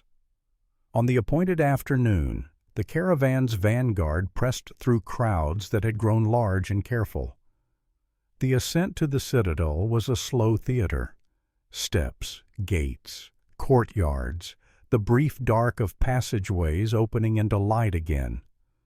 The soldiers of the Mamluk Guard stood like carved ethics, faces expressionless, lances awake. Drums measured the procession's pace and taught the foreign retinue how to feel the gravity of the place. Inside, high arches made the air cooler than the day would admit, and the elaborate muqarnas above doorways looked like honeycombs imagined by mathematicians who had learned to dream. Here the story curls into its most famous anecdote, the one that historians repeat with variations the way minstrels adjust a melody to suit the room. Protocol in Cairo asked that visitors, especially those of status, perform a gesture of respect whose depth could be calibrated to rank. To prostrate fully was a theater not always requested, but the expectation of bowing was clear as glass. When the moment came, the chamber stilled. Mansa Musa, the pious sovereign. He stepped forward, a humility in his bearing that made gold an afterthought. Yet he did not lower himself as the chamber waited to see. "I prostrate to none but God," he is remembered to have said. The sentence traveled the room like a careful breeze. There was a tension then, not loud but muscular. Courtiers glanced at one another with the quick arithmetic of faces: pride, insult, piety, precedent. A compromise was murmured into being, perhaps by a Qadi wise enough to love both law and human beings. Musa bent at the waist in a respectful inclination that made reverence without surrender. He placed his hand over his heart in the vocabulary of men who mean it. Al-Umari, the gatherer of accounts. In later years he would record versions of this moment, stitching together astonishment and decorum as carefully as he stitched together other testimonies of Musa's passage. The audience continued. The room, having passed through its brief weather, resumed calm. Gifts followed the script of friendship and then departed from it. The king's representatives brought forward textiles heavy with the memory of river air. ivory that still smelled faintly of forest, leatherwork that had learned suppleness from hands that had learned patience. The Sultan's treasurers measured with honest scales and took notes with hands that hid their tremble. Then came the gold, not all at once, not in a heap meant to startle, but in a series of emphases, bracelets intended not to return to the chest, coins meant to migrate into alms, ingots that would be carved into the body of the city in one way or another. Courtiers did their best not to stare. It is difficult not to stare when the color of sunlight appears in a room that is already full of light. Conversation bent toward piety, as it must when the pretext is pilgrimage. The Sultan asked about the roads from the west. Musa offered commentary that combined topography with human character. He spoke respectfully of the scholars in his realm and of the manuscripts that traveled like seedlings between Timbuktu and Gao. He confessed to a desire to endow a mosque or a school in Cairo itself, so that his road might leave a shadow that shade could collect under. The Sultan's face showed pleasure of a careful public kind. The audience ended with reciprocal blessings that sounded practiced and might also have been sincere. But if the citadel witnessed spectacle wrapped in manners, the city witnessed generosity outright, and it remembered. Musa gave to the poor in sums that turned calloused palms tender for a day. He gave to respectable families bent by bad harvest luck. He gave to scholars whose robes were thin from study. He bought from merchants at prices that flattered their inventories, then re-gifted much of what he bought to people who needed buying power more than things. Alms became a rhythm, a widow receiving coin that could transform a week into something survivable, an orphan taken under the wing of a stipend. Apprentices in a craftsman's shop surprised by a purse that made their master stand straighter and promise a better lunch. Gold, which had traveled so far in such careful silence, now traveled aloud through Cairo's markets. Al-Makrizi, the economist of wonder. Later, weighing the balance between marvel and math, he would write that the price of gold slackened under the weight of sudden abundance, the metal's purchase power wandering for years like a drunkard searching for his house. Chroniclers count differently when they count awe, and the exact percentages dissolve under the tongue. But there is a sober residue, prices shifted, and not in subtlety. Historians note that the city's economy adjusted like a ship redistributing ballast. Those who earned in coins tied to gold felt a tug. Those who owed in things gold could now purchase felt another. A decade, some say more, wore the shine of this disturbance, even as those who had eaten because of the king's alms blessed him in their nightly prayers. Markets responded with their ancient intelligence. Jewelers, suspicious of a world too bright, tested everything twice. Cloth sellers smiled like men who had just remembered a joke. The muhtasib's work grew heavier. Where gold multiplies, fraud develops ambition. In the lesson of the bazaar, generosity is good, but it has weather like any river. Floods are blessings that uproot if not channeled. Cairo, well practiced in the physics of wealth and want, learned quickly to speak Musa's gold, how to take it, spread it, hide it, praise it, complain about it, and base a weekend's gossip on it. Scholars found their own music in the arrival. They sought Musa as bees find flowers, with joy and a certain translatable interest. He attended circles at Al-Azhar, where an imam unfolded a discussion of zakat that moved with the grace of a bird whose wings knew both law and mercy. The king asked questions that came from governance rather than theory. What rules protect the poor from gifts that feel like debts? How to endow a school so that its door does not narrow with time? how far generosity may go before it becomes spectacle, and whether the sin of spectacle is pride or waste. The sheikhs answered with hadith carried carefully across centuries, and also with proverbs born last week in a poor man's mouth. The conversations smelled like ink and sandalwood, and when they ended, the participants parted with hands stained the same color, as if they had all touched the same fruit. Among the scholars was a man whose name we remember the way we remember an unexpected echo. Abu Ishaq al-Sahili, poet of measured lines. A Granadan, his verses had traveled farther than he had until now. Some traditions say he became one of Musa's companions, later to move south, where river and desert conspire to make cities out of patience. Stories attribute to him buildings, mosques, palaces, the shaping of mud and wood into geometries that breathe. Historians lift a careful hand. Caution, they say. Poets often lend their names to architecture they admired rather than designed. But influence is a kind of construction, and even those who question the trowel still see the line of his thought in the arches of later memory. Musa listened to him as a man listens to someone who has learned how to weigh words without bruising them. The city's Christians and Jews, protected under the law and embedded in its trades, watched the golden weather with their own calculus. A Coptic scribe, eye like a needle, copied a contract twice as carefully as usual and wrote to a cousin in Fustat with gossip bright enough to season a stew.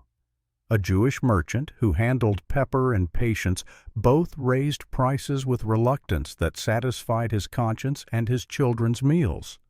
The Sultan's eye, always balancing, glanced this way and that to ensure that the city's plural grace remained fluent.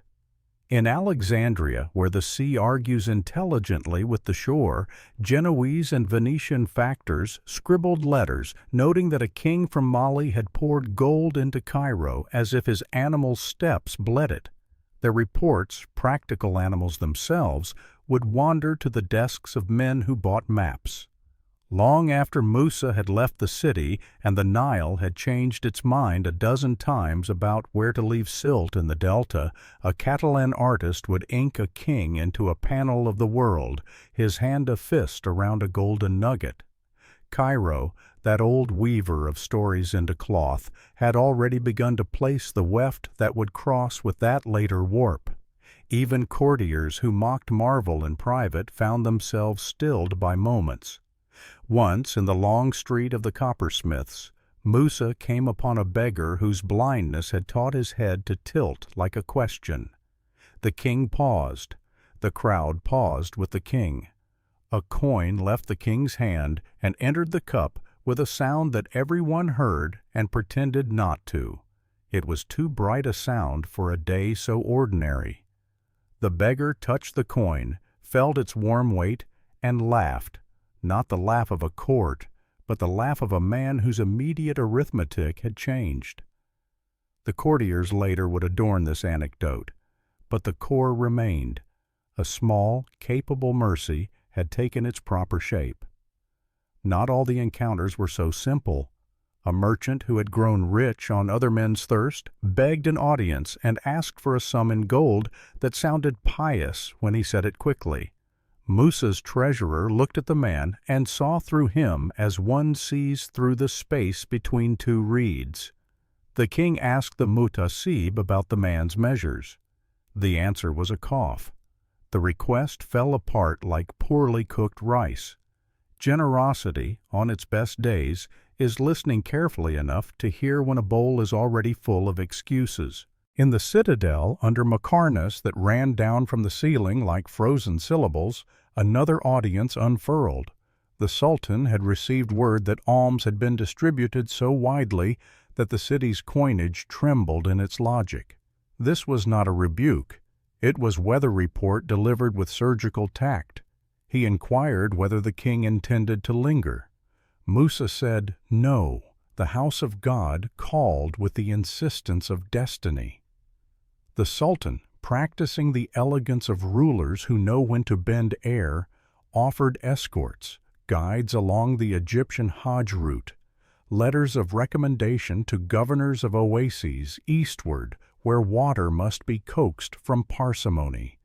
He suggested, gently, public mind, how gifts might become endowments whose steadiness would outlast fervor.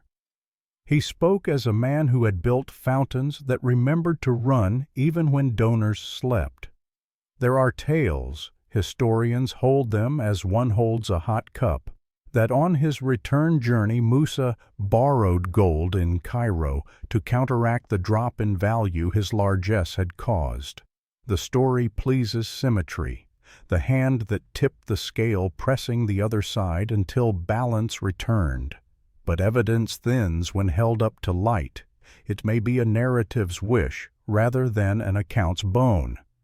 The more durable truth is that money is social breath, and Cairo had inhaled deeply enough to cough later. The city adjusted, markets do. Meanwhile, those who ate because a stranger was holy and generous continued to remember a name in their private blessings. The days in Cairo were many and alike in their difference, a morning of hearings for those who sought the king's ear, a noon prayer in the cool lanes of a mosque older than any one dynasty, an afternoon in a market where color argued joyfully with memory, an evening with scholars whose questions smoked gently long after the lamps were extinguished. Musa, tested by attention and the weight of performing piety without performing pride, slept hard and woke clear. The city taught him something he had already suspected, that a ruler's charity must be both river and canal, flood and furrow. He visited a school where boys sat cross-legged and learned to make their mouths into instruments of Scripture. The teacher, beard, salt, and pepper, glanced up and saw a king trying to make himself invisible. "Sire," he said aloud, refusing to play at the pretense, "we teach them to read so that they will recognize flattery and not need to weaponize it." Musa smiled. Flattery is a sticky desert fly, easily swatted, attracted to everything. He climbed once to the citadel's wind. From there, Cairo spread itself like a page the city wanted him to read quickly and slowly at once. The Nile was a broad sentence written in moving ink. Across it all, minarets punctuated the text with commas and exclamation, soft and sudden. The Sultan stood beside him for a moment, both men pretending not to mind the wind's hand in their garments. "You pass through," Al-Nasir said in a voice that did not need to be loud to be heard. "And yet some of what you carry will stay. Cities harvest travelers' shadows." Musa nodded. "And some of what your city has planted in me," he answered, "will grow where the river has a different name." This exchange, if it happened, was recorded nowhere. But it fits the minds of both men and so sits comfortably among the possibilities of history.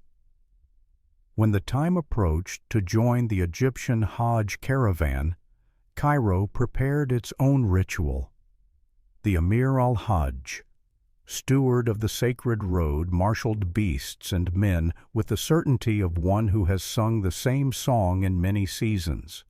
The route eastward over Sinai had stations like beads on a tasbih, Ajrud, where the wind insists, Nahal, where the desert narrows its eyes, Aqaba, where the Red Sea wears a color more ancient than argument, and then the long slide south in the Hejaz toward Medina's shade and Mecca's circling heart. The Sultan's letter to the governors of wells and way stations was full of sugar and enforcement. Assist, honor, remember that the hands of those who serve pilgrims are weighed by a different scale. Before departure, Musa offered endowments as a last exhalation of gratitude. He sent coin to support a small sabil so that water would have a public mouth on a busy street. He bought copies of texts and left them with a stipulation that the poor could read them for free. He provided gifts to a hospice whose beds welcomed those for whom travel had proved larger than strength. Nothing grand enough to embarrass a city that had already been startled. Just kindness, folded and placed where hands could find it. Farewell audiences unfolded like the end of a long poem. Recapitulations, variations, a final sweet line. The Sultan gave gifts that tasted of empire and restraint, fine cloth, trained animals, perfumes, a Quran copied by a hand so steady it might have been a quiet river. Musa received with a dignity that honored both the giver and the verses inside the gifts. Blessings were exchanged with sincerity, spiced by politics, and politics sweetened by sincerity. A city knows how to say goodbye without making itself smaller. The caravan gathered itself at the edge of the city where the dust resumed its old language. People came to watch the beginning of the next chapter. Children with faces unconvinced by solemnity, old men who remember other departures and have learned not to call after them. Musicians stayed silent because the road east prefers the sound of intention over melody. The Amiral Hajj's banner lifted. The long line moved, not in the hesitant rhythm of desert training, but in a stride borrowed from certainty. Cairo watched, blessed, and turned back to its vastness. Behind them lay a memory invested into architecture and markets, into anecdotes and account books, into rumor and history. The Nile would keep telling its ancient tale to the sea. The citadel would keep its measured vigil. Scholars would pass arguments like torches hand to hand under the arches of schools. In the alleys, a beggar would stroke a coin and tell a child about the day the sun itself seemed to have walked past and not burned. At a merchant's table, a ledger would explain in neat lines how the price of gold remembered a stranger's generosity and then learned to forget again. Memory, like the Nile's flood, withdraws to leave silt where crops will grow. Ahead lay the road that leaves the green and enters again the discipline of thirst. Then the Hejaz, where the earth thins out into holiness, and the city that teaches men to count by circles rather than by miles. The caravan, now heavier with stories, lighter with coin, even in its camel's steps, followed the banner eastward. Night met them with familiar stars. New deserts rehearsed old lessons. In Musa's chest, the idea of Mecca gathered brightness the way an ember gathers breath. He did not look back when the last minaret fell behind the curve of the earth. It is dangerous to carry too much past into the room where God is waiting to meet you among the crowds. Yet Cairo traveled with him anyway.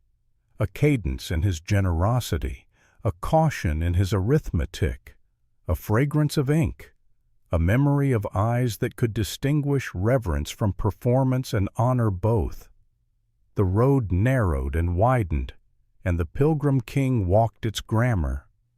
The wind from the east tasted of salt and prayer. Men spoke quietly, the way people speak in a vestibule.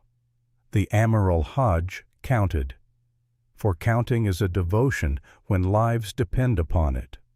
Somewhere far ahead, the Kaaba waited with its unnegotiable simplicity, a cube asking the heart to decide whether it wished to be a sphere. The caravan's bells answered softly. The world, for all its cities and courts, was reduced to sand, breath, and intention. They went on. They left Cairo with the lightness that follows a solved riddle, not because the riddle had grown simple, but because it had finally offered a door.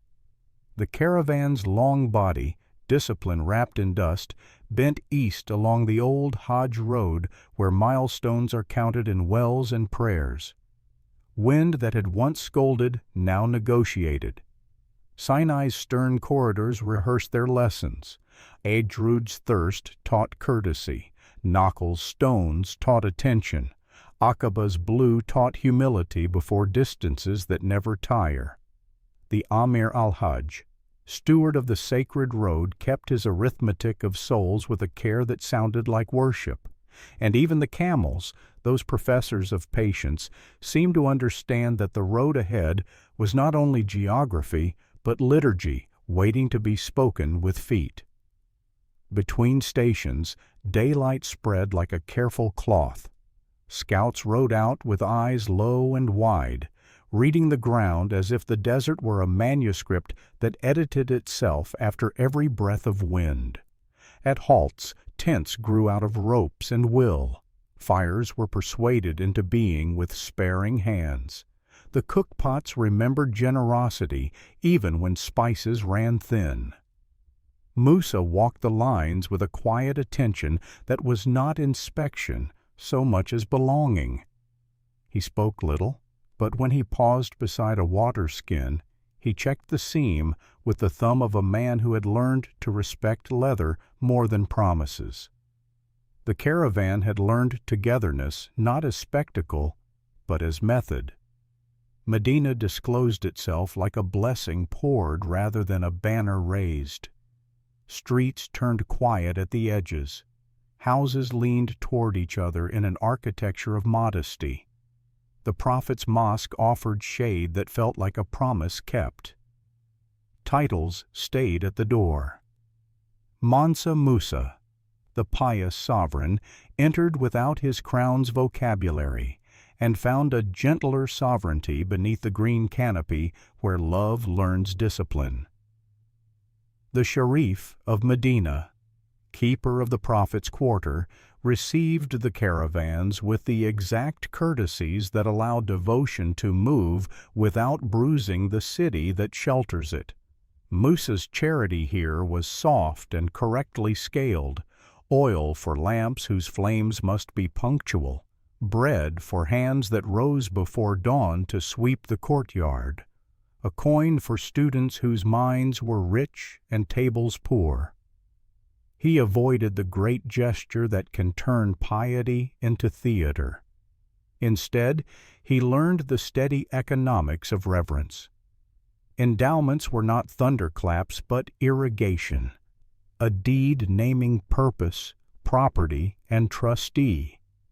Revenue flowing in predictable channels, beneficiaries defined so that brass and rumor could not reroute the stream. A jurist explained that the most successful waqf is one nobody praises after a year because it has become furniture, always there, always useful. Musa listened with the alertness of a man who had seen spectacle wobble markets and wanted steadiness instead. He had given like weather. He would learn to give like a river that remembers its banks. In that city of affection, disciplined by time, Musa stood where others stand and made no special room for himself. The call to prayer stitched the hours together. The alleys traded shade the way neighbors trade salt. He met a reader whose voice turned verse into water and gave enough to keep the man's lamp unembarrassed by darkness. He spoke with a merchant whose ledger had grown anemic and paid not his debts but his rent for the season, that the man might earn rather than be carried. He visited the cemetery and placed no coin on any stone. He placed a hand upon the air instead and promised to remember. Toward Mecca, the land tightened like a funnel, drawing longing toward an inevitable heart. At the western Miqat, intention was washed and rewrapped. Voices climbed into the old cloth of talbiyah until individual threads vanished into one woven sound. Hills pressed close as if to witness, and then the house appeared. Black cloth tempered by script, a cube refusing spectacle by the authority of its simplicity. The first sight steadied Musa's inner compass. He did not hurry. Greeting is not a race. Tawaf began like a whispered confession and ended like a vow learned by muscle. 7 circuits, each one a circle loosening a knot of self-importance. Rings of humanity moved like firm constellations, a scholar from Damascus brushing a merchant from Gujarat, a woman from Hadramaut weeping and smiling as though those gestures were siblings, a boy from the Maghrib counting pebbles in one pocket and victories in another. The world, briefly, agreed. Near the black stone, desire braided itself into an etiquette that turned distance into nearness. Musa did not push. He raised his palm in that old signal of respect and received a permission the stone gives to those who understand that not touching can be a finer contact. He drank Zamzam, old earth and young mercy, and found the water tasted like a word he had needed all along. Between Safa and Marwa, he learned again what every honest ruler must remember, that a mother's desperate running is the holiest policy paper ever drafted. The Sa'i corridor carried Hajar's lesson in its stones. The king matched pace with men who owned nothing but the same need and discovered, as all do, that status waits outside with the shoes. The days unfolded with the right's patient grammar. Arafat widened the horizon until it looked back at those who stood upon it. Muzdalifa cooled the ground until it accepted the pilgrim's weariness and returned it as clarity. At Mina, stones answered temptation with a practiced no that needs no audience. The sacrifice humbled abundance and fed want. Sorrow braided into gratitude until both were strengthened. Hair fell. Lightness arrived. Tawaf al-Ifada returned the body to the house now that the soul had been corrected, and the farewell circuit rehearsed the discipline of leaving without loss. In Mecca's shade, Musa prayed for an empire's steadiness that would not depend on his single breath, schools that would outlast heat and politics, wells that would forget how to be rare, judges who would put on work clothes and stay outdoors. He asked that the gold he carried would learn the manners of water. The Sharif of Mecca, custodian of the sanctuary, received him with pride correctly mixed with sobriety.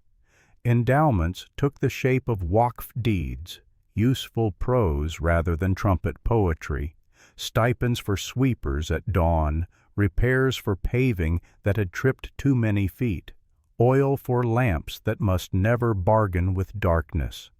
A white-haired scribe sanded ink until the conditions shone with the modest authority of sentences that intend to be obeyed. Scholars gathered in circles where arguments were warm without being cruel.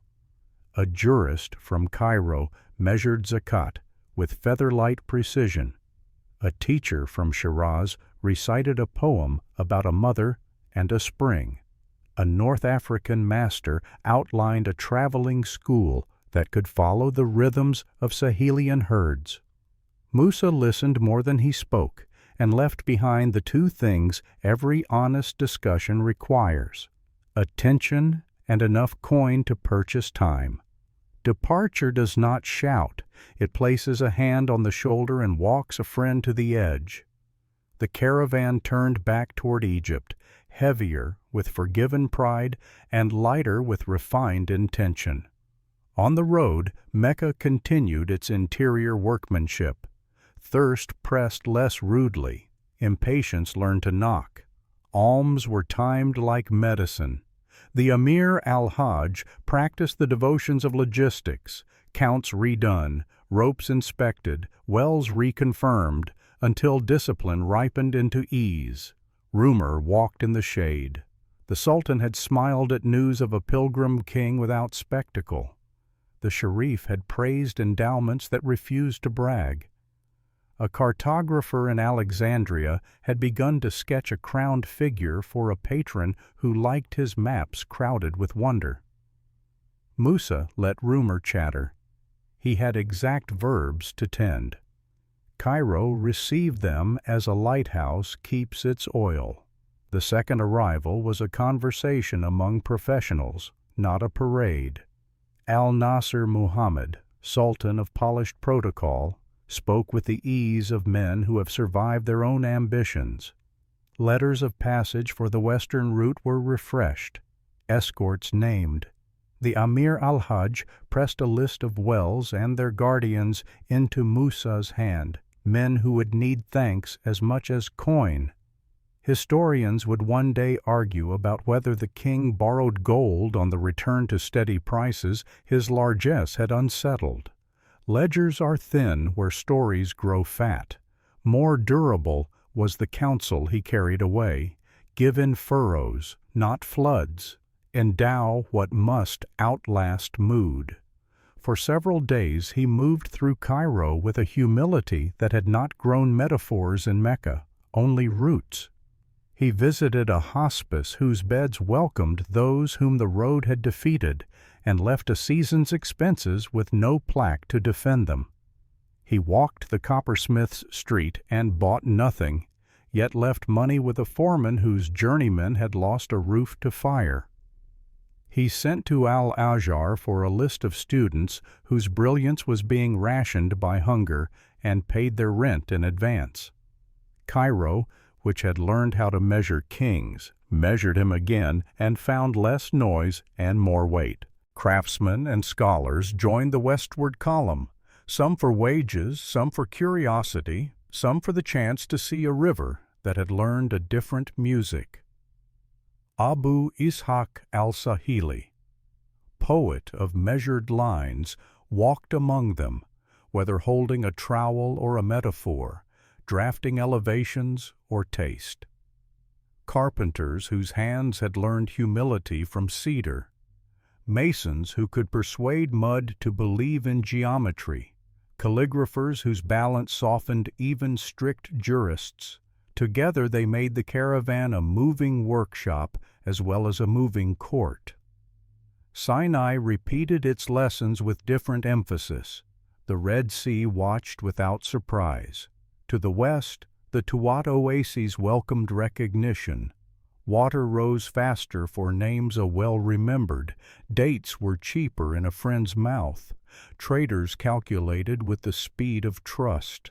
A leather worker who had once stitched the path of returning presented Musa a new pattern, the path of staying, 2 lines braided so closely they looked like one. He explained nothing. The king's laugh paid enough. At Tagaza, the huts of salt looked less cruel in the light of return. The headman's practical eyes met the king's useful reverence. New rope mended an old pulley and earned an industrial blessing. Salt went south again, proof that the bargain between thirst and taste still held. Walata and Teachit reopened their stone syllables. In rooms striped by light through wooden screens, paper exhaled the faint scent of plant and effort. Seals taught wax to behave like law. News of the South had come north on the feet of men who liked to guess. Now the caravan brought corrections wrapped in laughter. A young judge asked the king about a water right quarrel between cousins.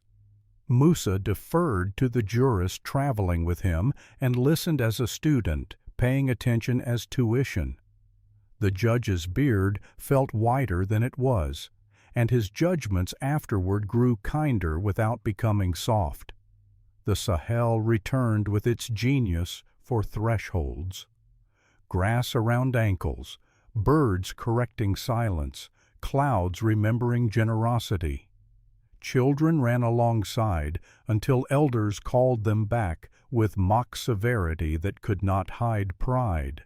Drums unlocked rhythms kept conservative in the desert. A courier galloped ahead to Niani with letters to stewards and to the Queen Mother. another veered toward Timbuktu and Gao with instructions that sounded like hospitality translated into administration. Prepare rooms for scholars, store grain for craftsmen, set a table for strangers who will become neighbors. At the river's bend, Gao's emir, guardian of the curve, balanced prudence with pride. Boats nosed the bank with busy humility. Dried fish braided its certainty into every conversation. Musa sat beneath shade and listened to petitions climb like vines. Rights confirmed, burdens adjusted, loyalties measured not with threats, but with curiosity. He paid the arrears of a ferryman whose pride was more delicate than his boat, and granted a stipend to a widow whose sons had become the city's quiet strength. Justice moved outdoors where it belongs, under a sky that reminds rulers they are accountable to more than stone. Then Timbuktu, the city traders had been narrating for a century, rose like a mirage that refused to vanish.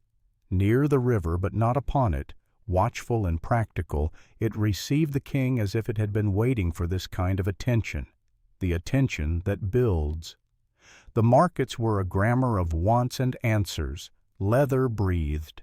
Indigo remembered oceans it had never seen. Salt sat like mild thunder on the backs of camels. Musa stood in the shade of a house, not yet a mosque, and saw, with the instant recognition architects know, the outline of a sanctuary hidden in a courtyard's patience. Jingwareber, a house of prayer in sun-baked geometry. Tradition ties its raising to Musa's return and patronage. 1327 appears like a date etched by careful fingers.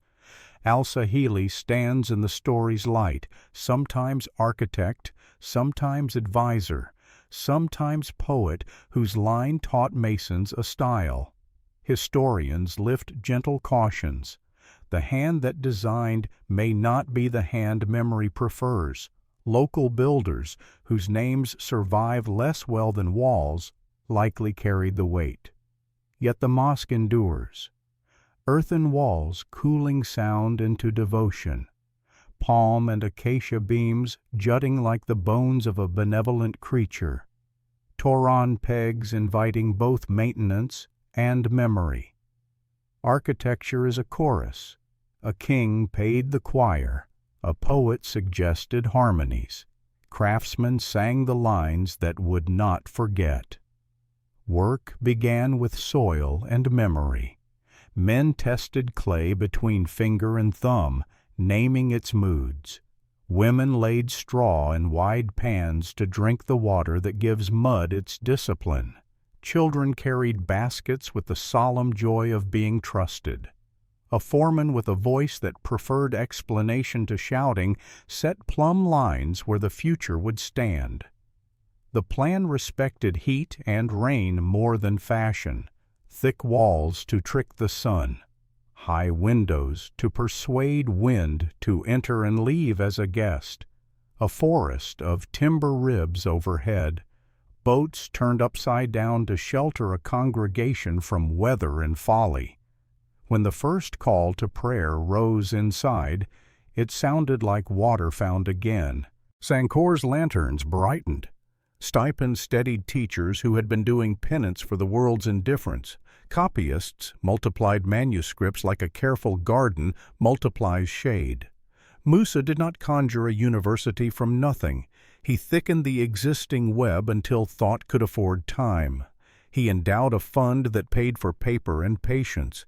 He purchased a chest of books from Cairo, a commentary that dries quickly into certainty when neglected, a poem that moisturizes the heart, a treatise on the stars that persuades humility. Alongside sanctuaries went warehouses. Alongside warehouses, caravanserais. Alongside caravanserais, road wardens, keepers of the way. Men told to be more priest than police, reconcile quarrels before steel remembers its point, warn of storms, keep the rumor of fair taxation ahead of any other rumor. In markets, The mutasib weighed grain and salt with a tenderness that looked like suspicion. The king listened to merchants not to be ruled by them, but to hear how a tax bites when it bites unjustly. Niani unfolded like a tapestry long rolled. The Queen Mother, weaver of patience, closed a door only mothers can close. Stewards reported. The justice tree held its cool shade over grievances that had learned to wait without rotting. Musa did not sprint to the throne. He greeted smiths who had sung to fire in his absence, sat with market women whose gossip manages truth like smoke manages meat, and walked the circumference of walls to hear whether they were still telling the old story. Then he sat to rule, which is to say, to listen. Charity returned as policy, funds for widows delayed by shyness, schools where the youngest mouths would learn the alphabet before hunger shapes their fate. Grain bought not to hoard, but to steady prices when rains sulk. The economy learned new tempos, gold northward to become coin, cloth and tools southward to become usefulness, and ideas in both directions, stealthy and stubborn, toll-free. He appointed a council to audit kindness, because generosity without arithmetic can injure the very poor it wishes to serve. He required that taxes be collected with a visible ledger and an invisible conscience, and that complaints be heard under the justice tree, where no roof could amplify anyone's voice unfairly. Experiments followed artisans home. A mason from Kuz refined buttresses to resist a particular insult of the rainy season. A carpenter taught doors to lift from hinges when floods sulk. A calligrapher designed friezes whose verses would not crack when heat insisted on its will. Local builders, who had married mud long ago, smiled to see foreign pride humbled by Sahelian weather. Good architecture is a treaty between arrogance and climate. In Jinguereber, one could read that treaty on the wall. Annual replastering became a civic catechism. Men, women, and children lifting baskets, music keeping time with mud, a ritual that declared year by year that permanence is a decision renewed. Griots retuned epics. Sundiata Keita, the Lion King of memory, kept his thunder. Musa's melody found its register between wonder and usefulness. In marketplaces, children played pilgrimage, circling a pile of gourds as their Kaaba and handing one another imaginary water with inept solemnity. Laughter was not betrayal, it was rehearsal for gratitude. In council, Magan, the young heir, practiced judgment disguised as errands, settling a field dispute as if it were a border, judging a theft as if the thief were kin. Answers were imperfect in the way good answers are, room for correction without losing the spine of certainty. Justice sharpened its teeth on nobles who counted on cousins' fear. A tax collector relearned numbers in public. Embarrassment cured cheaply what pride would have let grow expensive. From the new sanctuaries rose the low thunder of learning. Jurists debated whether negligence in a well owner deserved a punishment akin to theft. A poet wrote lines in praise of Hajj, mother of water, causing some to cough at audacity and more to nod at justice. Manuscripts multiplied. Paper swam downriver like fish that had learned to read. Messengers traveled to boundaries where Mali's authority had always been a negotiation. They carried gifts, compliments that concealed scoldings, and the suggestion that memory is cheaper than war. Across it all, the Tagaza road remained under vigilant kindness. Salt is a vertebra, and vertebrae demand care. At the edge of empire, the wider world drew conclusions in ink. On Majorca, Abraham Cresques and his atelier dressed the world in pigments and conjecture. the Catalan Atlas, 1375, and on one panel inked a black king enthroned, crown balanced, scepter poised, nugget raised like a captured sun. The caption named him richest and most noble, Lord of gold the rivers pry from stone. Europe read the image as multiple truths at once, that West Africa mattered, that wealth lived beyond familiar horizons, that wonder, drawn well, quickened appetite. Historians raise a careful hand. Portolan precision stitched to merchants' gossip and courtly hunger for marvel. The picture is faithful to the shock Musa sent into foreign markets and swollen to please sponsors. Maps, they remind us, are instruments of longing. Aragonese princes, Venetian factors, Portuguese captains, each peered at that panel and asked how a ship might kiss that golden shore. The image endured, its raised nugget refusing to tire as centuries of eyes passed. Other testimonies steadied the legend. Al-Umari, gatherer of accounts, and Al-Makrizi, economist of wonder, preserved Cairo's astonishment. Ibn Battuta, the tireless witness, arriving under Mansa Suleiman, wrote of justice under trees, tables generous, and women whose public voice surprised him. Later, the Sahel's own chroniclers, Tariq al-Fatash and Tariq al-Sudan, kept the Keita line in orderly rows and treated Musa as a hinge in time. Their lamps favored certain corners of rooms, but the silhouette holds. A sovereign whose piety and largesse restitched attention so the Sahel lit up on maps and in imaginations. Scholars of later ages trimmed legends with the kindness of a scalpel. Be careful with head counts that grow like grass in song. Be careful with architects handed to us by poetry. Be careful with numbers that tell better tales than truths. Caution did not dim wonder, it polished it. Time swung its larger lanterns. Songhai, the river's ambition, gathered in Gao. Sunni Ali, the storm on the river, tested Timbuktu with a soldier's impatience. Askia Mohammed, the pilgrim reformer, traveled east and returned with law tidied and scholars courted. Their voices did not erase Musa's. They answered him as rivers answer earlier floods by making new ones.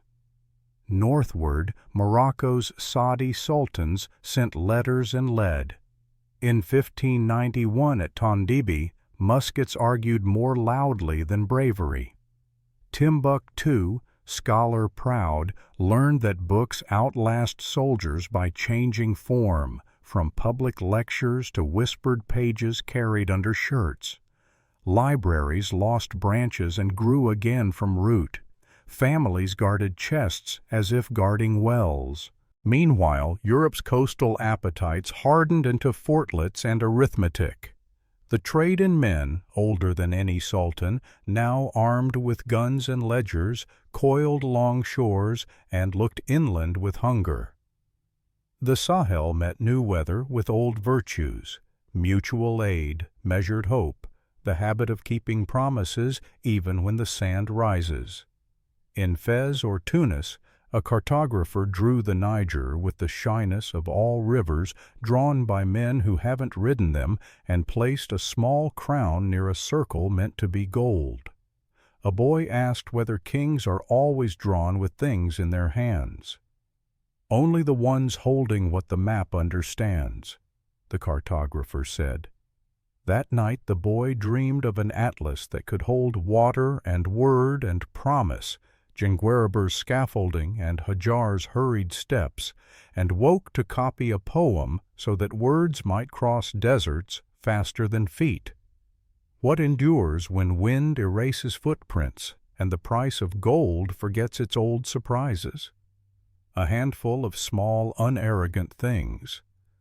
A lamp trimmed before Maghrib, a stipend delivered on time, a wall replastered before rain, a judge lifting his eyes to meet a widow's without making her bow, a scholar's marginal note comforting a mind 400 years later, a coin landing in a cup without theater, a king on parchment refusing to lower his nugget because he is, forever, the moment a continent became legible to a neighbor. These are not decorations of a story. They are the story's bones. In Timbuktu, replastering day became the city's catechism. Children lifted baskets as if carrying their own futures. Women's laughter kept time. Men taught sons to smooth a wall until it reflected light like a well. A traveler used to marble blinked under timbered shade and felt, without knowing why, that earth can be as beautiful as stone when loved annually. In a market, two women argued prices in the exact grammar that prevents both exploitation and insult. In Niani, a queen mother fixed a steward with a look that corrected arithmetic. In Cairo, a grandfather told a child about the season, a pilgrim king poured gold like sunlight and made prices wobble as boats do after a barge passes. These are maps drawn in behavior, faithful to the geography of justice. We could end with the Atlas, its corners curling, its crowned figure still holding a glittering nugget against an invented horizon. But it is better to close where the story learned to breathe, by water and work. The Niger slides past like a sentence improved by revision. Boats move with the unhurried ambition of those who know tomorrow will be useful. The mosque holds coolness for thought. The school holds heat for questions. The road holds promises signed with footprints. If you lean down, you can hear the sand say what it always says to generosity.